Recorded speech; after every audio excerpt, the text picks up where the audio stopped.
Hello friends, welcome to UPSC Wala. This is Sonia Ahuja and today we are starting a new book series on Indian economy. इस series का ये पहला chapter है जिसमें हम करेंगे इंट्रोडक्शन और कुछ बेसिक कॉन्सेप्ट्स क्लियर करेंगे इंडियन इकोनॉमी को लेकर। अगर आप मेरे साथ थे पिछली क्लासेस में तो आपको पता होगा कि हमने क्लास 9th से क्लास 12th तक के इकोनॉमिक्स की एनसीईआरटी बुक्स रिव्यू करी थी।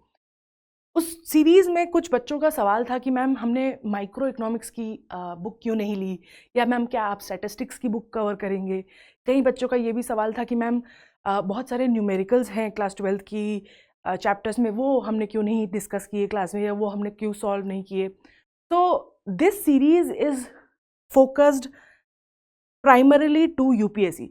जब हम एनसीईआरटी पढ़ रहे थे, NCERT is not the entire syllabus of UPSC, but NCERT is an amazing way for you to clear your basics.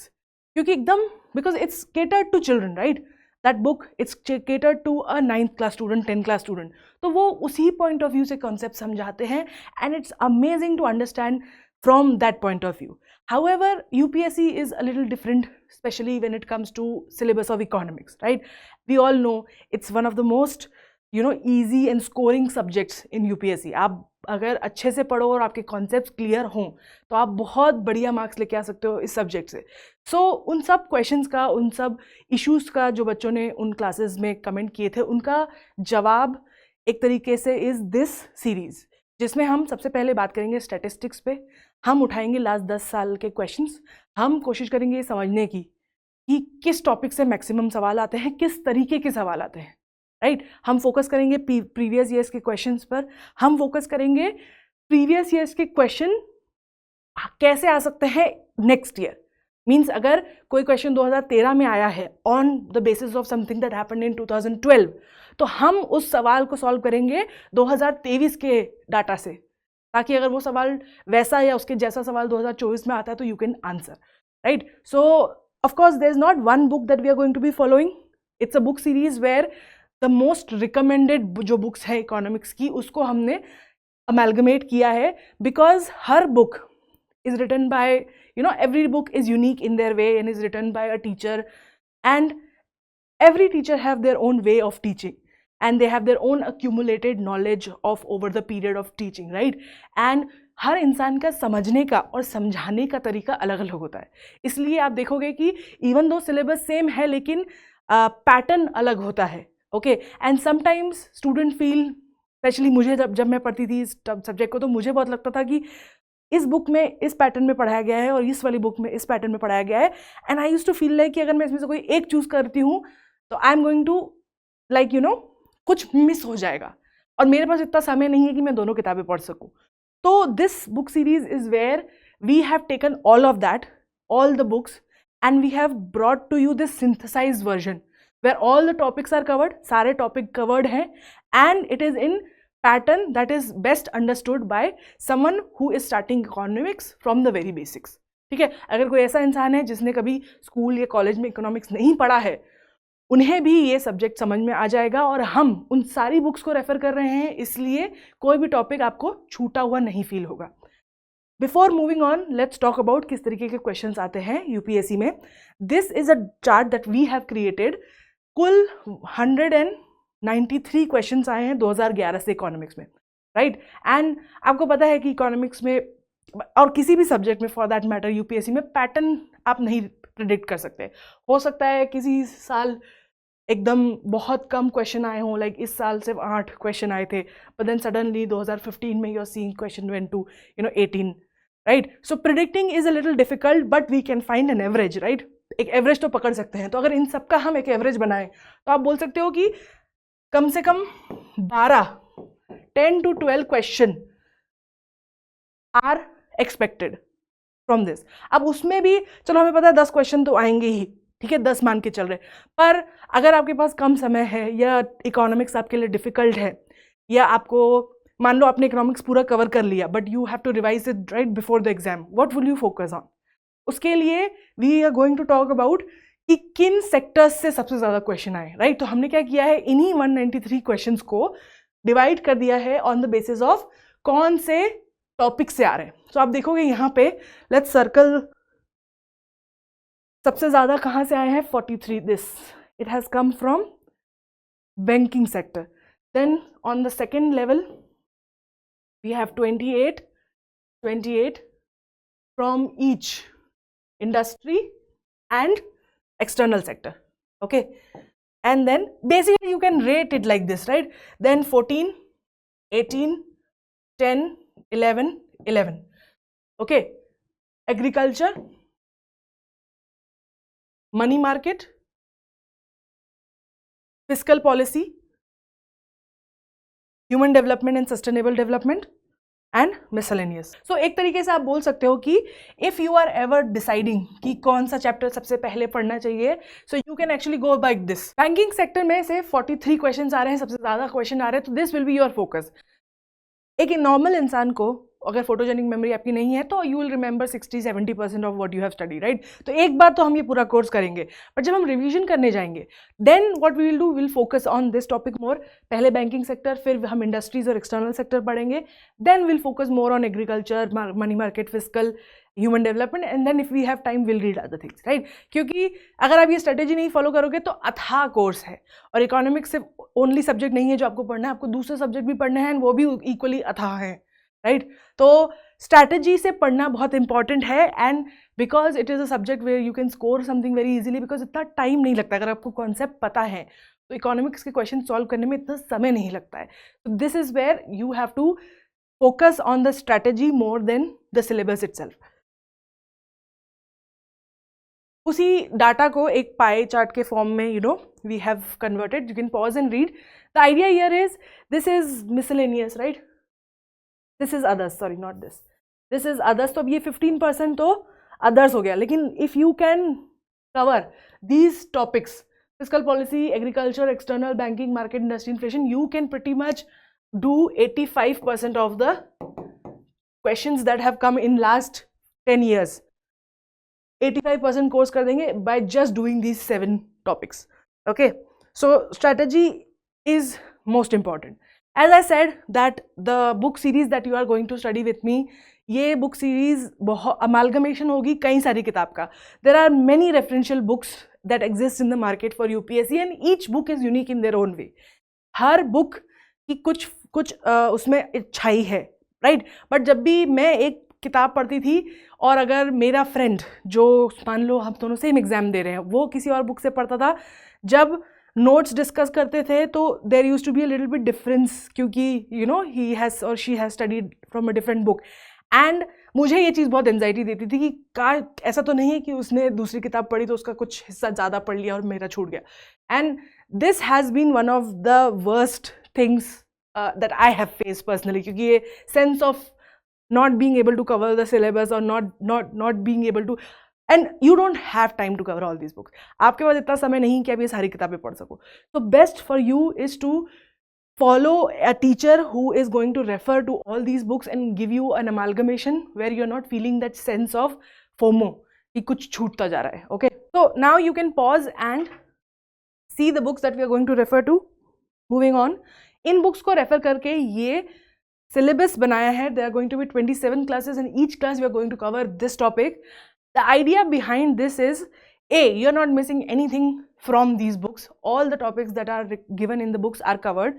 Second, ये लिस्ट कुछ इस तरीके से बनी है कि अगर मान लो आप पढ़ रहे हो India's tax system, right, whatever basics that you need to know, वो बेसिक कॉन्सेप्ट जो आपको पता होने चाहिए इस टॉपिक को बेहतर समझने के लिए, दे आर टॉट ऊपर. Okay, so it's made in such a way that we have connected, all topics are connected to each other some way or other, right? And we have tried to keep वो chapters ऊपर जिसकी मदद से आप अगले chapters समझ सको, right? So this is why this pattern is created like this. It's not missing anything from the topic of, from the point of view of UPSC, and the one that you're seeing जो highlight करे हुए हैं जैसे inflation, monetary policy, banking, fiscal policy, balance of payment, India's foreign exchange and foreign trade, agriculture and allied activities and subsidies, ये जो chapter हैं, these are the most बोल सकते हैं इम्पॉर्टेंट चैप्टर्स. तो हम अगर आपको बोल रहे हैं कि ये स्ट्रैटेजी फॉलो करो, तो हम अपने सिलेबस में भी उस स्ट्रैटेजी को फॉलो कर रहे हैं. We are going to give special attention to these classes because we know they are important from UPSC syllabus point of view. Moving on to the first chapter जो आज हम पढ़ने वाले हैं, introduction to some basic concepts of economy. तो what are the topics that we are going to cover here? सबसे पहले what is economy, what are the types of economies, what are the central problems of an economy, okay, sectors of economy, indifference curve क्या होता है, demand supply के concepts हैं, उनसे related कुछ numericals जो हम बोल रहे थे ना मिस कर रहे थे 12th क्लास में, that's because there were lot of concepts that were not cleared there and it's rather better to get them cleared before you move on into solving problems, right? So then we are going to talk about those basic economic principles and invisible hand, paradox of Thripp and Pareto efficiency. PYQs. Then we'll answer some previous year's question. यहाँ पे तो end में दिया हुआ है, but we'll start with previous year's question. Her lecture जो हमने पढ़ा है उसमें हम शुरुआत करते हैं प्रीवियस ईयर्स क्वेश्चन से, बिकॉज इससे हमें दो फायदे होते हैं. पहला फायदा ये होता है कि हमें पता चलता है कि टॉपिक का स्कोप क्या है, ठीक है, मतलब कि इस टॉपिक में हमें कितने डेप्थ तक पढ़ना है to be able to answer the question in exam. दूसरा, having a knowledge, like having the knowledge of the subject and attempting the question paper has a gap. You may know everything, आपको पूरा economy का syllabus आपने अच्छे से पढ़ा हो, आपको सारे कॉन्सेप्ट्स क्लियर हो, बट अगर आपने क्वेश्चन सॉल्विंग की प्रैक्टिस नहीं करी है, you will not be able to answer all the questions correctly, because that is the gap between the knowledge and the question paper setting. That is deliberate. जान करके सवाल थोड़े से टेढ़े मेढ़े, थोड़े से conceded बनाए जाते हैं, just so that they know how sharp you are. इसीलिए हम क्वेश्चन सॉल्व करते हैं पहले. So let's get started. एक टिप है जो मैं हर अपने स्टूडेंट्स को देती हूँ हमेशा, जब भी आपके सामने इस तरीके का सवाल आता है, पहले आप ये पढ़ेंगे, फिर you'll skip these and then you'll read this. Reason, अगर मान लो आपको ये पता चल गया कि हम इसमें बात करने वाले हैं सब्सटीट्यूट एंड कॉम्प्लीमेंट्री प्रोडक्ट्स की, right? Suddenly the moment you read this, the information related to this topic will rush into your head, ठीक है, because there is a bit of nervousness जब आप एग्जाम दे रहे हो, there is a bit of excitement also कि yes I know this topic, okay, but what happens जब ये information rush कर रही होती है आपके दिमाग में is you get clouded and you don't read कि actually question आपसे मांग क्या रहा है, ठीक है, क्योंकि यहाँ पे UPSC makes questions in such a way कि वो आपको हमेशा सेम नहीं देंगे कि बताओ ये 4 स्टेटमेंट है, इसमें से ट्रू कौन सा है, फॉल्स कौन सा है, हमेशा ऐसे नहीं देंगे. समटाइम्स they'll be like इनमें से कौन सा इनकरेक्ट है, या select one which is incorrect, select one which is correct, select which of these are wrong, ठीक है. तो अलग अलग क्वेश्चंस होते हैं, तो यू मस्ट नो कि इस चीज को पढ़ने के बाद आपकी एक्सपेक्टेशन क्या है आपसे, ठीक है. इसीलिए हम ये पढ़ते हैं और फिर नीचे आके हम एक्सपेक्टेशन देखते हैं, ठीक है. क्या यहाँ पे दिया हुआ है, which of the above statement are correct, तो वो क्या पूछ रहा है आपसे कि इन दिए गए स्टेटमेंट में से कौन सा सही है, ठीक है. तो what you will do, you will write true और false in front of them as and when needed, and then जो जो सही है उनको आप टिक करोगे. वहीं अगर यहाँ दिया होता select the one that are not correct, तो then you would select the ones which are false and then tick. यहाँ पे आंसर गलत हो सकता है, आपको टॉपिक पता हो, लेकिन हो सकता है आप फिर भी गलत टिक कर दो, simply because you didn't read here, because you got to excited reading here, okay. So that's why हम क्या करेंगे, सबसे पहले we'll start reading this and we'll go directly to understanding कि सवाल क्या पूछा गया है. So consider the following statement. 4 statement दिए हैं. Which of the following statement is correct? So we need to tell इन चारों में से सब सही स्टेटमेंट कौन सा है. अब ये पढ़ते हैं. Other things remaining unchanged. Ceteris paribus, ठीक है, ये इकोनॉमिक्स का बहुत इंपॉर्टेंट टर्म है, इसे याद कर लो. Ceteris paribus simply means कि अगर हम सब कुछ जो आसपास हो रहा है इकोनॉमी में या किसी भी सिचुएशन में, उसको हम, सेटरस पेरिस का एक बहुत अच्छा एग्जांपल है, जब हम जैसे साइंस पढ़ते हैं तो उसमें जब हम फ्रिक्शन की बात कर रहे होते हैं तो क्या बोलते हैं हम कि हम ग्रेविटी को ज़ीरो रख रहे हैं, या फिर हम हवा विंड के फ्लक्चुएशंस को नहीं मान रहे, बट रियलिटी में ऐसा नहीं होता है, राइट? रियलिटी में तो हवा चलेगी, रियलिटी में तो एवरीथिंग चेंजेस. तो बट हम जब इक्वेशन सॉल्व कर रहे होते हैं तब हमें क्या करते हैं, अज्यूम करते हैं कि बबल के अंदर हो रहा है सब कुछ, और बाहर जो भी है इस बबल के वो सब is not affecting what is inside the bubble, right? So everything else is unchanged, is stationary or is not affecting. तो वही ceteris paribus होता है, means कि everything is unchanged, unaffected. Just we are talking about the issue at hand, okay? Not how other things affect this issue at hand. तो अगर दूसरी चीजें remain change, तो market demand for a good might increase if the price of substitute increases, if the price of complement increases, the good is inferior good and income of the consumers increase and its price fall. अब supplementary और complementary goods क्या होते हैं, इसका बहुत अच्छा example हमेशा चाय और कॉफी पे दिया जाता है. Tea and coffee are substitute. Okay, means कि आपके पास अगर चाय नहीं है तो उसके बजाय आप कॉफी पी सकते हो, because the thing is same. That means we get caffeine from both our drinks. And अगर चाय नहीं है तो कॉफी पी जा सकती है, अगर कॉफी नहीं है तो चाय पी जा सकती है. ठीक है.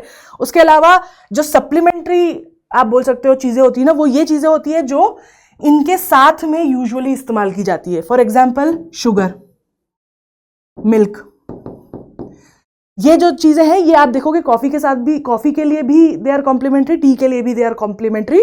बेसिकली मतलब कि इनका रिश्ता कैसा है कि ये एक दूसरे से आप एक्सचेंज नहीं कर सकते. ऐसा नहीं है कि आपको चाय चाहिए तो आप शक्कर खा के आपकी चाय की तलब मिट जाएगी, पर हाँ चाय चाहिए पर कॉफी पी के उसकी तलब मिट सकती है. तो this is usually an example, this is given to understand substitute and complementary. अब वो बोल रहे हैं कि अगर सब कुछ बाकी फैक्टर्स अगर चेंज नहीं हो रहे हैं, तो अगर मार्केट डिमांड किसी चीज की बढ़ गई है और माइट इंक्रीज, अगर बढ़े तो क्यों बढ़ सकती है, उसके सब्स्टिट्यूट का प्राइस इंक्रीज हुआ है. अगर किसी सब्स्टिट्यूट चीज का प्राइस इंक्रीज होता है तो मतलब मान लो कि चाय पत्ती की अगर प्राइस इंक्रीज हो गया तो कॉफी का डिमांड बढ़ जाएगा, क्योंकि लोग चाय के बजाय कॉफी पीने लगेंगे, because comparatively it is cheaper.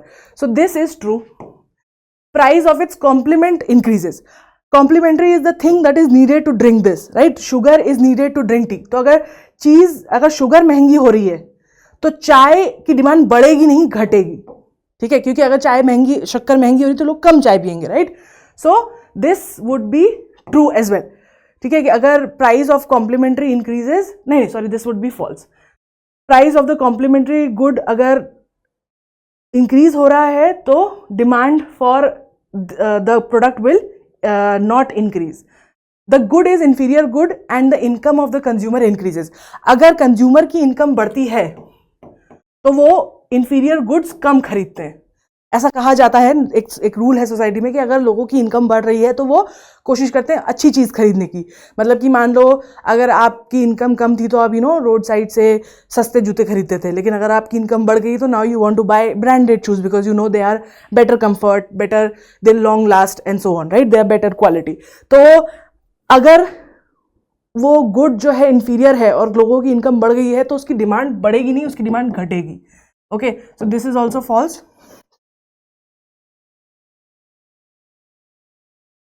Price, if its price falls, true. ठीक है, किसी भी चीज का अगर प्राइस फॉल करता है तो उसकी डिमांड बढ़ती है इन अ वैक्यूम. ठीक है, अगर चाय सस्ती हो जाएगी तो लोग ज्यादा चाय पियेंगे बिकॉज वो सस्ती हो रही है. So one is true, second is false, third is false, fourth is true. So the correct answer is first and fourth. So A is the correct answer.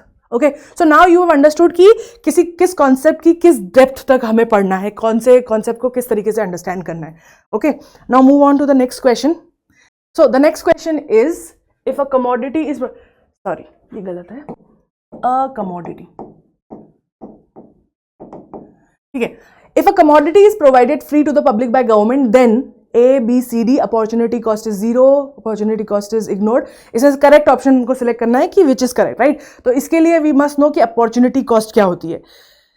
Let's understand very basic concept. मान लो there is a person X, ठीक है, वो 1 घंटे में या तो 2 fish पकड़ सकता है या फिर वो 1 एप्पल तोड़ सकता है.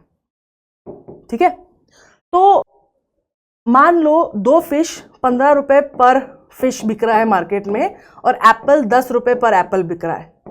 ठीक है, तो जो एक्स ने ये 1 घंटा यूज किया है, for every 1 hour that he uses to get the apple, he is missing 2 fishes. So the opportunity cost of 1 apple is 2 fishes. कि वो एक टाइम पे एक ही चीज कर सकता है, या तो अगर वो एप्पल पिक करने जा रहा है तो फिर वो 2 फिशेस कम कमाएगा. तो 2 fish is the opportunity cost of 1 Apple और 1 apple is the opportunity cost of 2 fish.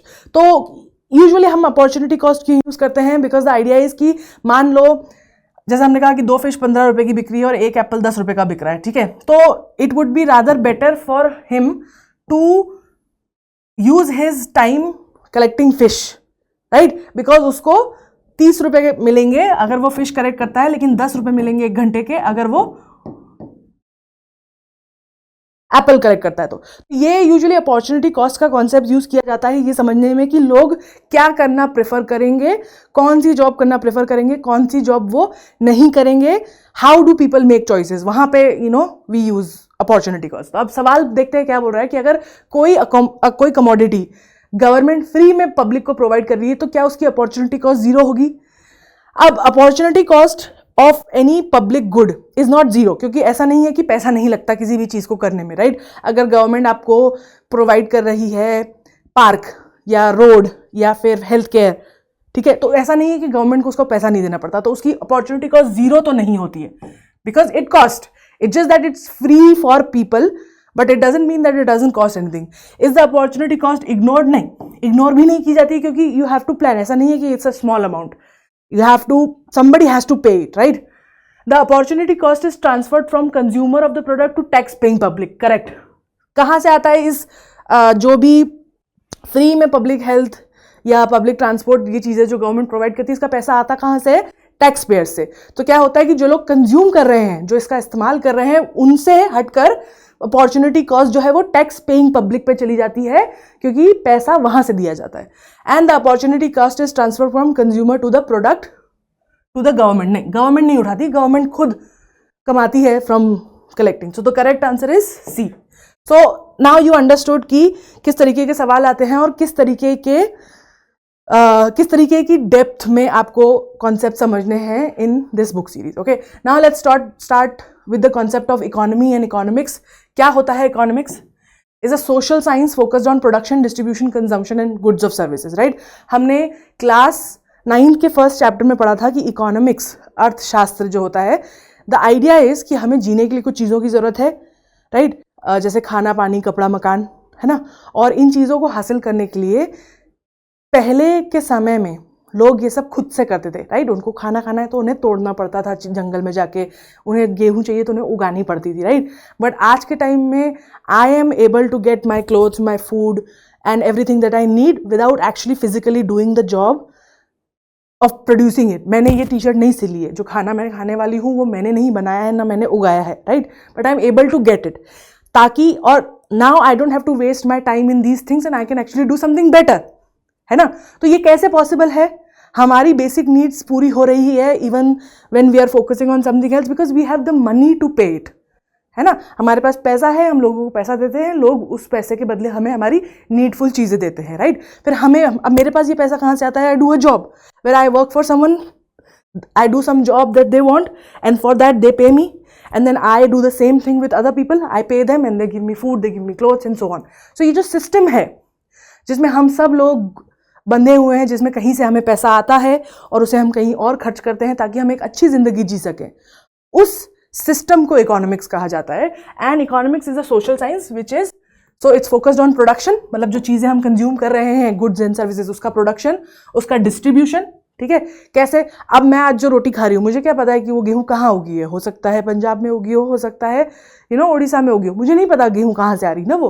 तो उसका डिस्ट्रीब्यूशन कैसे होता है और उसका कंजम्पशन कैसे होता है, कैसे वो जहाँ पे भी मेरा गेहूँ उगा है वो कैसे आता है यहाँ तक, और यहाँ पे आके उसकी रोटी बनती है और फिर वो मेरी प्लेट तक आती है। तो ये जो है ये डिस्ट्रीब्यूशन है, और ये सिर्फ एक चीज़ की हम बात कर रहे हैं, ऐसे सब कुछ डिस्ट्रीब्यूट होता है, राइट? तो जो ये कंजम्पशन, डिस्ट्रीब्यूशन एंड प्रोडक्शन है चीज़ों का, गुड्स एंड सर्विसेज का, जो हमारे जीने के लिए ज़रूरी है, उसको एक साथ हम इकोनॉमिक्स बोलते हैं। If it examines how individuals, corporations and government and Nations allocate resources, fulfil demands and needs. तो कौन की प्लेयर्स हैं इस सिस्टम में? की प्लेयर्स हैं 4। इंडिविजुअल्स, ठीक है, आप और हम, कॉर्पोरेशंस, है ना, फर्म्स, ये वो ग्रुप ऑफ पीपल है जो चीज़ें प्रोड्यूस करते हैं। गवर्नमेंट इस सिस्टम को कंटेन करके रखती है, इन द सेंस इस सिस्टम को चलने के लिए स्पेस देती है। एंड नेशंस, हर नेशन की अपनी एक इकोनॉमी होती है। तो ये जो 4 है, आप बोल सकते हो एक तरीके से these are the players of economics. ये चारों के पॉइंट ऑफ व्यू से हम इकोनॉमिक्स को पढ़ते हैं, ठीक है? और ये चारों क्या करते हैं? ये हेल्प करते हैं जो रिसोर्सेज हैं, मतलब चीज़ों को बनाने के लिए जिनकी ज़रूरत होती है, जैसे गेहूं उगाने के लिए आपको लैंड चाहिए, वाटर चाहिए, सन चाहिए, फर्टिलाइजर चाहिए, and you need so much machinery and all of that, right? Seeds. So all of these resources are when put, then you get गेहूं and then you get to. So ये जो resources है इनका allocation कैसे होगा, किसके पास क्या चीज़ जाएगी, और फिर जो प्रोडक्शन हुआ है कितना होगा, ताकि देश में जितने लोग हैं उनकी नीड्स या उनकी ज़रूरतें पूरी हो सके। ये जो है इसको देखती है economics. So this is the study of economics. Economics also explores organisation and coordination of activities by entities to maximise output. ठीक है, एक और पार्ट है जो बोल सकते हैं इकोनॉमिक्स का, कि हमें पता है कि हमारी पॉपुलेशन बढ़ती जा रही है, भाई नीड्स बढ़ती जा रही है समय के साथ। तो इकोनॉमिक्स का एक मेन जो रहता है वो ये रहता है कि कैसे हम लिमिटेड रिसोर्सेज में मैक्सिमम आउटपुट ले सकें, मतलब कि कम से कम चीज़ों का इस्तेमाल करके ज़्यादा से ज़्यादा प्रोड्यूस कर सकें, है ना। क्योंकि पॉपुलेशन बढ़ती जा रही है और सारे रिसोर्स फाइनाइट नहीं है। लाइक मे बी हमारे पास सन फाइनाइट है, जितना भी सन की किरणें हमें चाहिए हमें मिल सकती है, पर we don't have an amount of land, we don't have an litres of water, these are limited resources. तो आइडिया ये रहता है कि इकोनॉमिक्स में हम इकोनॉमिक्स को पढ़ते हैं ताकि हम कोशिश कर सकें कि जितने हमारे पास लिमिटेड रिसोर्सेज हैं उनका बेस्ट उपयोग हो सके, उनका ऑप्टिमम उपयोग हो सके और मैक्सिमम आउटपुट मिल सके। प्लस और भी चीज़ें होती है उसके साथ में कि नेचर को अफेक्ट ना करे, कैसे उसका डिस्ट्रीब्यूशन हो इस तरीके से कि सबको बराबर मिले, राइट, वो सब भी इसी का पार्ट है। 1935 में British economics Robbins defined it as the study of scarcity.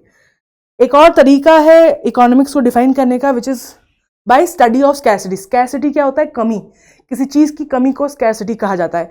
तो economics is the study of what are the things that are less. ठीक है, कौन सी चीज़ें हैं जिनकी ज़रूरत है, उसके स्टडी को इकोनॉमिक्स कहा जाता है। तो this is the basic concept of why we study and what we study in economics. An economic comprises of interconnected production and consumption activities. ठीक है, एक इकोनॉमी में दो तरीके की एक्टिविटीज हो रही होती है। एक जगह कंजम्पशन हो रहा होता है, मीन्स चीज़ों का इस्तेमाल हो रहा होता है, और एक तरफ उन चीज़ों का प्रोडक्शन हो रहा होता है, राइट। तो फॉर एग्जाम्पल कहीं पे इस वक्त कोई किसान है जो जाके फसल बो रहा होगा, क्यों? क्योंकि कुछ महीने बाद वो फसल कट के जब आएगी तो then it will feed the people in coming months, right. अगर मान लो इलेक्ट्रिसिटी है तो कोई हाइड्रो पावर प्लांट में जाकर इलेक्ट्रिसिटी बनाने वाली प्रोसेस को नोटिस कर रहा है, मेक श्योर कर रहा है कि इलेक्ट्रिसिटी बने, फिर उसे भेज रहा है एंड मेक श्योर कर रहा है कि एक कॉन्स्टेंट सप्लाई बना रहे इस जगह में। तो कोई भी चीज़, तो मैं इस इलेक्ट्रिसिटी को कंज्यूम कर रही हूँ, कोई वहाँ उस इलेक्ट्रिसिटी को बना रहा है। ये दोनों प्रोसेसेस किस तरीके से चलती है उसकी चलने को इकोनॉमी कहा जाता है। उसमें हम पढ़ते हैं इकोनॉमी में। It facilitates the allocation of scarce resources to meet the need of individual within the system.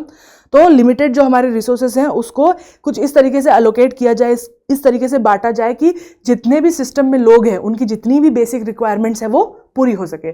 The production मतलब उत्पाद बनाना, गुड्स एंड सर्विस का, एंड कंजम्पशन मीन्स यूज करना, इस्तेमाल करना, are integral to fulfilling requirements of economy. ठीक है, तो ये दो जो है, ये एक तरीके से आप बोल सकते हो अगर इकोनॉमी बाइक है तो ये उसके दो पहिए हैं। ठीक है, कंजम्पशन एंड प्रोडक्शन। जब तक ये दोनों चलते रहेंगे, जब तक लोग यूज करते रहेंगे चीज़ें, और जब तक लोग चीज़ें बनाते रहेंगे, इकोनॉमी चलती रहेगी। और इसमें पेट्रोल का काम होगा किसका? मनी का, पैसा। The organise framework is commonly refer to as a economic system. तो इस सारे फ्रेमवर्क को, इसमें बहुत सारी चीज़ें आती है, इन सबको मिला के हम एक इकोनॉमिक सिस्टम बोलते हैं। So an economy refers to the application of economics within a specific region. तो इकोनॉमिक सिस्टम हो गया ये, जिसमें प्रोडक्शन हो रहा है, कंजम्पशन हो रहा है।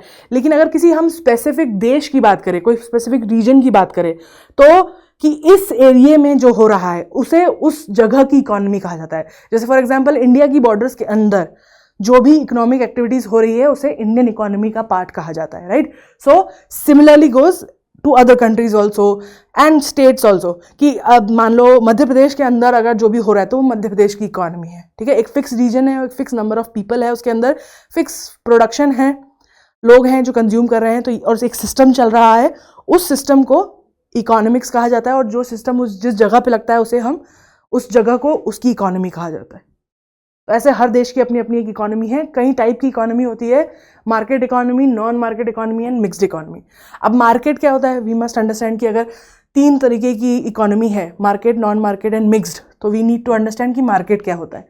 So market is the physical representation of the space where the exchange happens. ठीक है, मार्केट हमें पता है, हम किसको कॉमन भाषा में हम मार्केट किसे कहते हैं, उस जगह को जहाँ पर चीज़ें एक्सचेंज की जाती है, राइट, जहाँ हम जाके पैसे देते हैं और वहाँ से चीज़ें लेके आते हैं, या ये वो जगह होती है जहाँ हम चीज़ों को बेचने जाते हैं और लोगों को बेच के वहाँ से पैसे लेते हैं। तो market is the place, the physical place जहाँ पर इकोनॉमी का ये ट्रांजैक्शन होता है।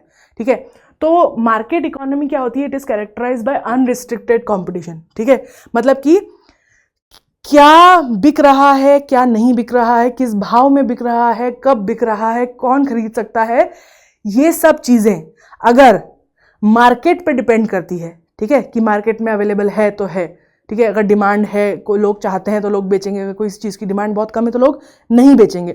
अगर क्या होगा एक इकोनॉमी में, कैसे ट्रांजैक्शन होगा, कैसे प्रोडक्शन होगा, कैसे बेचा जाएगा, ये सब अगर मार्केट पे ही डिपेंडेंट होता है तो उसे मार्केट इकोनॉमी कहा जाता है। पर वहीं अगर मार्केट में क्या बिकेगा, कितना बिकेगा, किस प्राइस पे बिकेगा, ये अगर गवर्नमेंट डिसाइड कर रही है तो उसे हम नॉन मार्केट इकोनॉमी कहते हैं। वहां पर मार्केट जो है डिसाइड नहीं करता है कि चीज़ों का प्रोडक्शन कितना होगा। हाँ, इसे हम सोशलिस्ट इकोनॉमी भी कहते हैं और मार्केट इकोनॉमी को हम कैपिटलिस्ट इकोनॉमी भी कहते हैं। ठीक है, capitalist economy and socialist economy.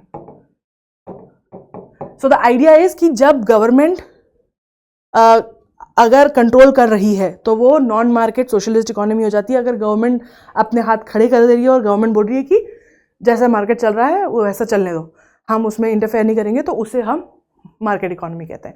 फिर आती है mix economy. Mix economy basically क्या होती है, जिसमें दोनों का अमलगमेशन होता है। मतलब कि कुछ चीज़ें, some products, some things are left to the market.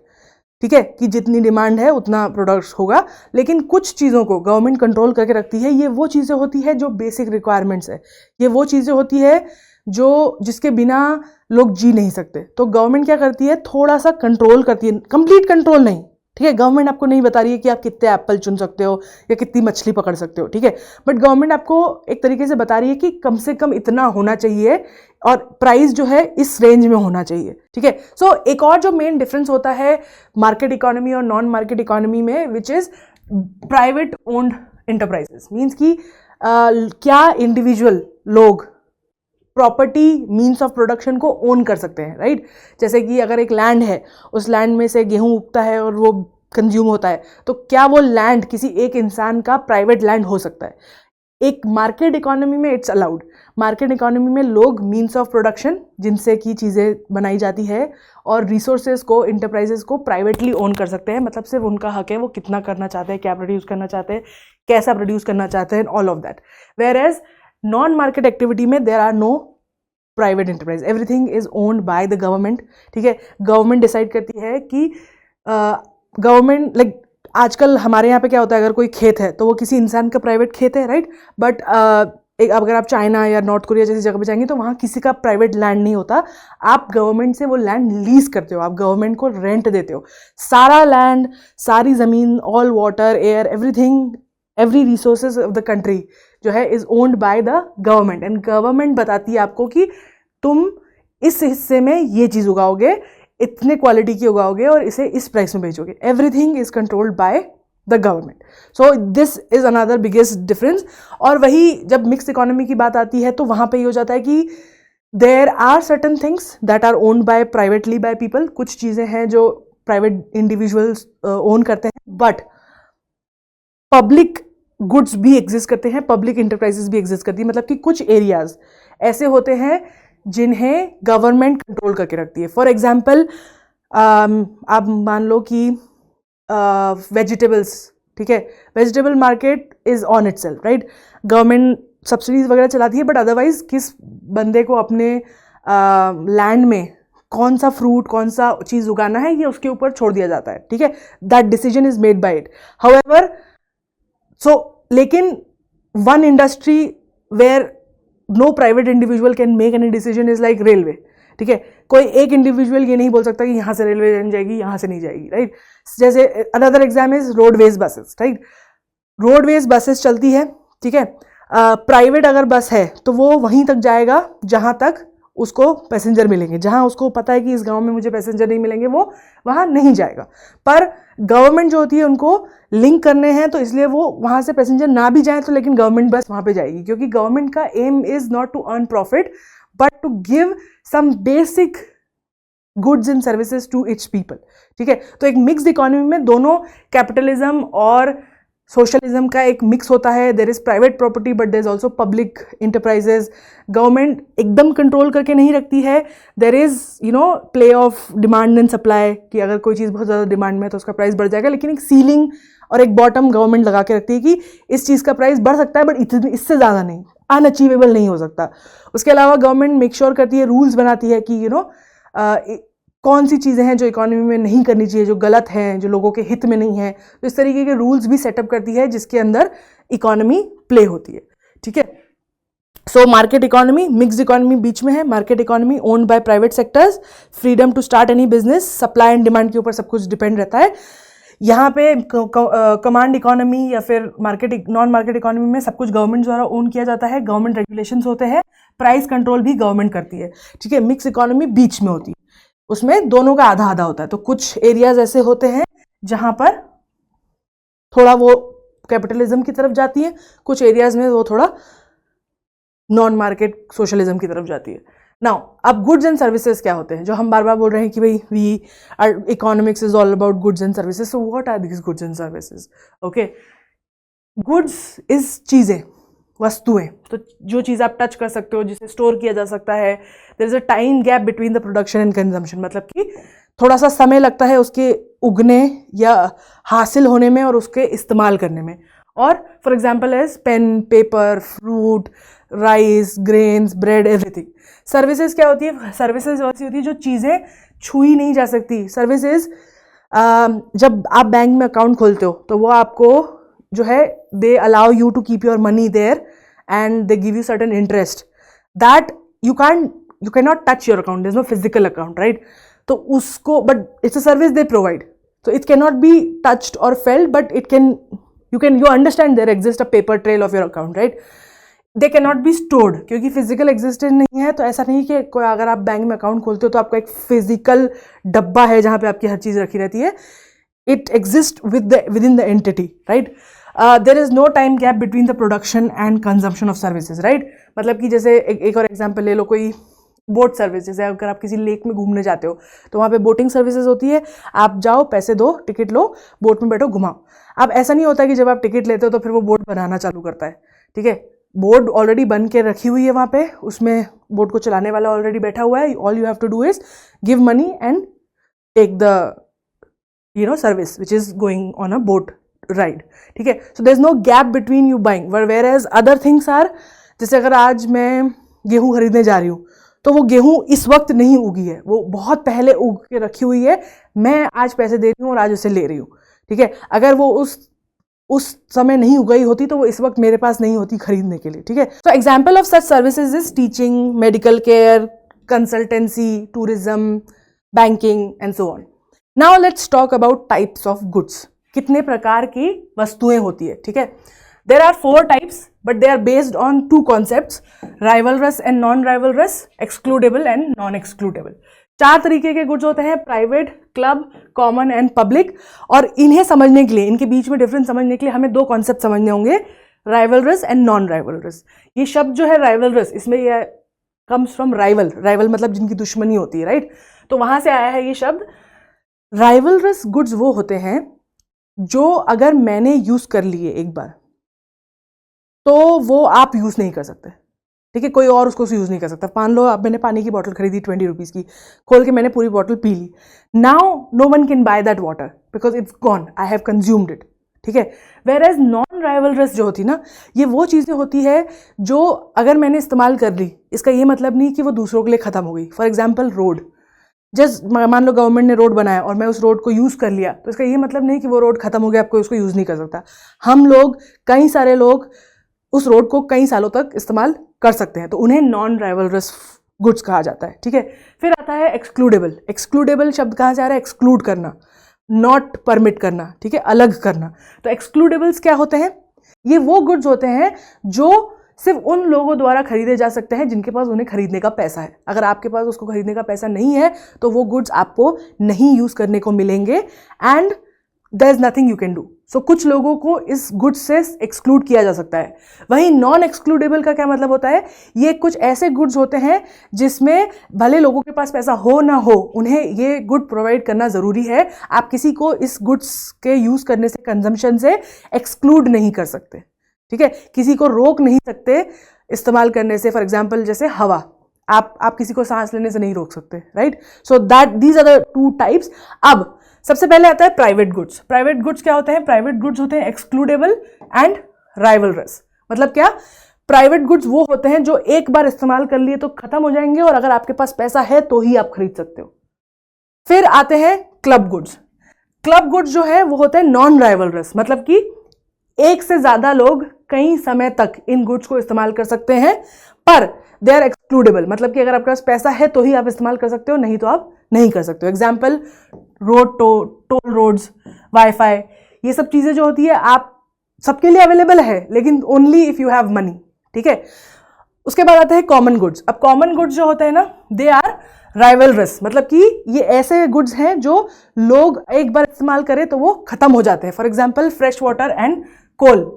But ये ऐसे हैं जिनको आप नॉन एक्सक्लूडेबल है, मतलब आप किसी को रोक नहीं सकते। You have to provide fresh water, fresh air, energy to people to live, ठीक है। ये वो गुड्स हैं जो चाहे लोगों के पास पैसा हो ना हो, they need to be provided these goods. That's why common goods usually government provide करती है।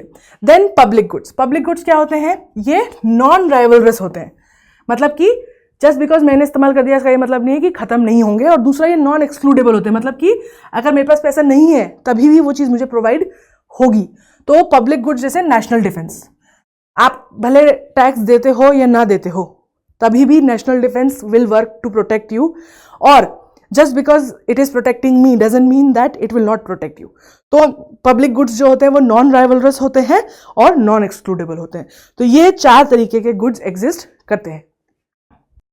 Now you can pause and read the definition of public goods, common goods and club goods as I have explained. Moving on to circular flow of income, ठीक है। एक economy में पैसा या income कैसे flow होती है। So to understand this, let's take a plain slide. एक इकोनॉमी में लोग होते हैं, right? People. So these people here are called as producers. ये जो है गुड्स एंड सर्विसेज प्रोड्यूस करते हैं और हम इन्हें फर्म भी बोल सकते हैं, ठीक है। ये एक ग्रुप ऑफ पीपल होते हैं जो मिलकर गुड्स एंड सर्विसेज प्रोड्यूस करते हैं। On the other end of this system is another group of people that we call as consumers. और ये जो कंज्यूमर्स है ना, they also make the labour. यही कंज्यूमर जो है ये इस इकोनॉमी में लेबर भी सेल करते हैं, ठीक है। इन्हें हम एम्प्लॉयर भी बोल सकते हैं, एम्प्लॉयज भी बोल सकते हैं। और फर्म जो है उसे हम एम्प्लॉयर बोल सकते हैं।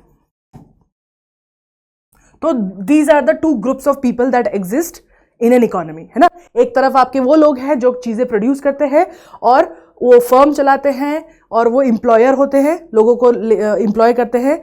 दूसरी तरफ वो लोग होते हैं जो कंजम्पशन करते हैं, चीज़ों का इस्तेमाल करते हैं, वो अपनी लेबर सेल करते हैं, उससे पैसा कमाते हैं और उससे चीज़ें खरीदते हैं, और इन्हें हम एम्प्लॉयज़ भी बोलते हैं। अब इनके बीच में पैसा कैसे सर्कुलेट होता है?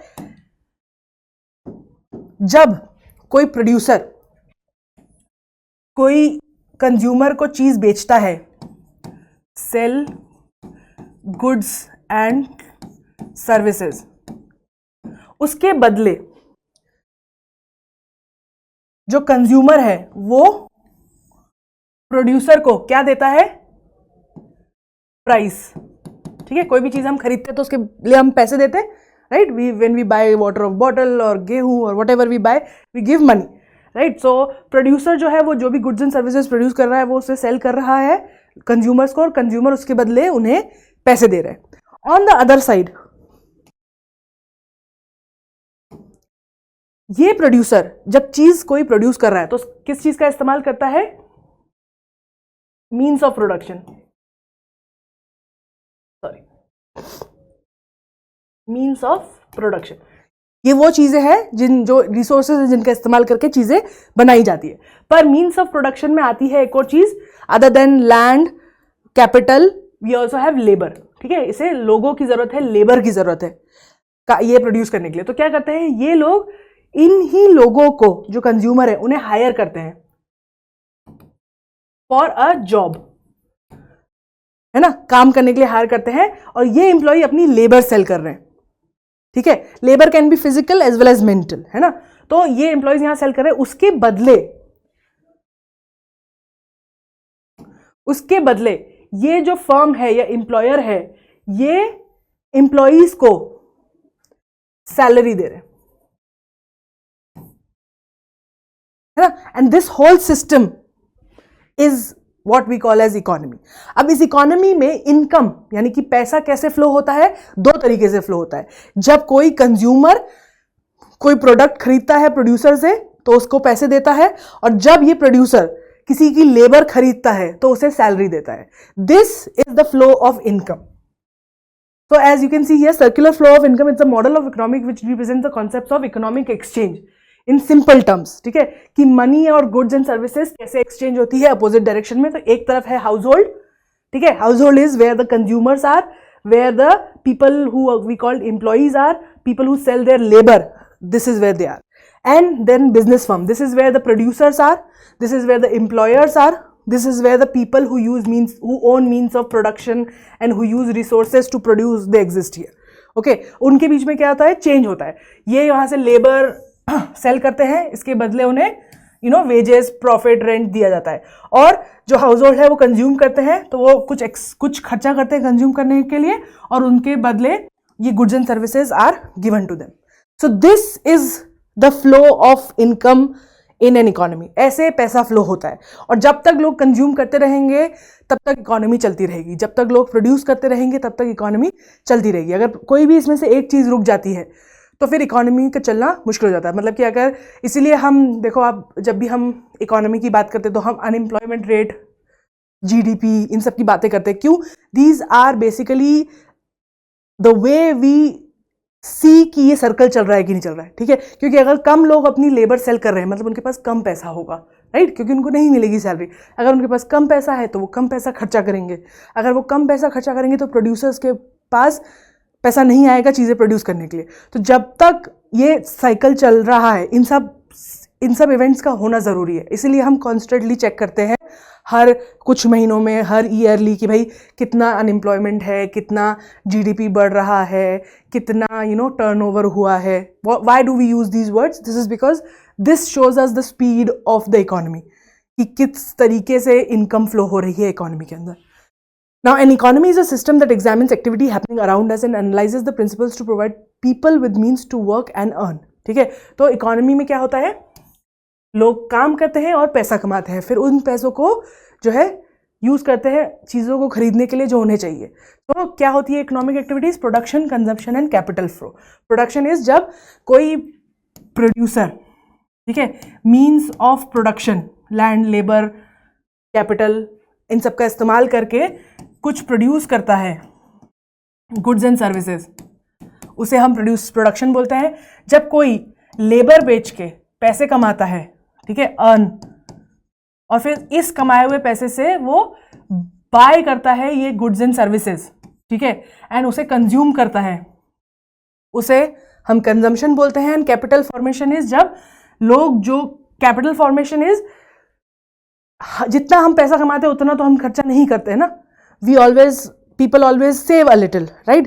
तो capital formation is the extra money that is left in the circulation. ठीक है, जैसे ऐसा नहीं होता ना कि अगर मैं महीने के 100 रुपये कमा रही हूँ तो मैं 100 रुपये ही खर्चा कर दूंगी, right. I will make sure कि मेरी जितनी भी ज़रूरतें हैं वो 90 रुपये में हो जाए ताकि मैं 10 रुपये सेव कर सकूँ। तो दैट, या फिर जैसे कोई कंपनी है वो कुछ प्रोड्यूस कर रही है, सेल कर रही है, तो इसका ये मतलब नहीं कि वो कट पे, जैसे उसको अगर 25 रुपये लगे एक प्रोडक्ट बनाने में तो वो उसको 25 रुपये में ही बेच देगी।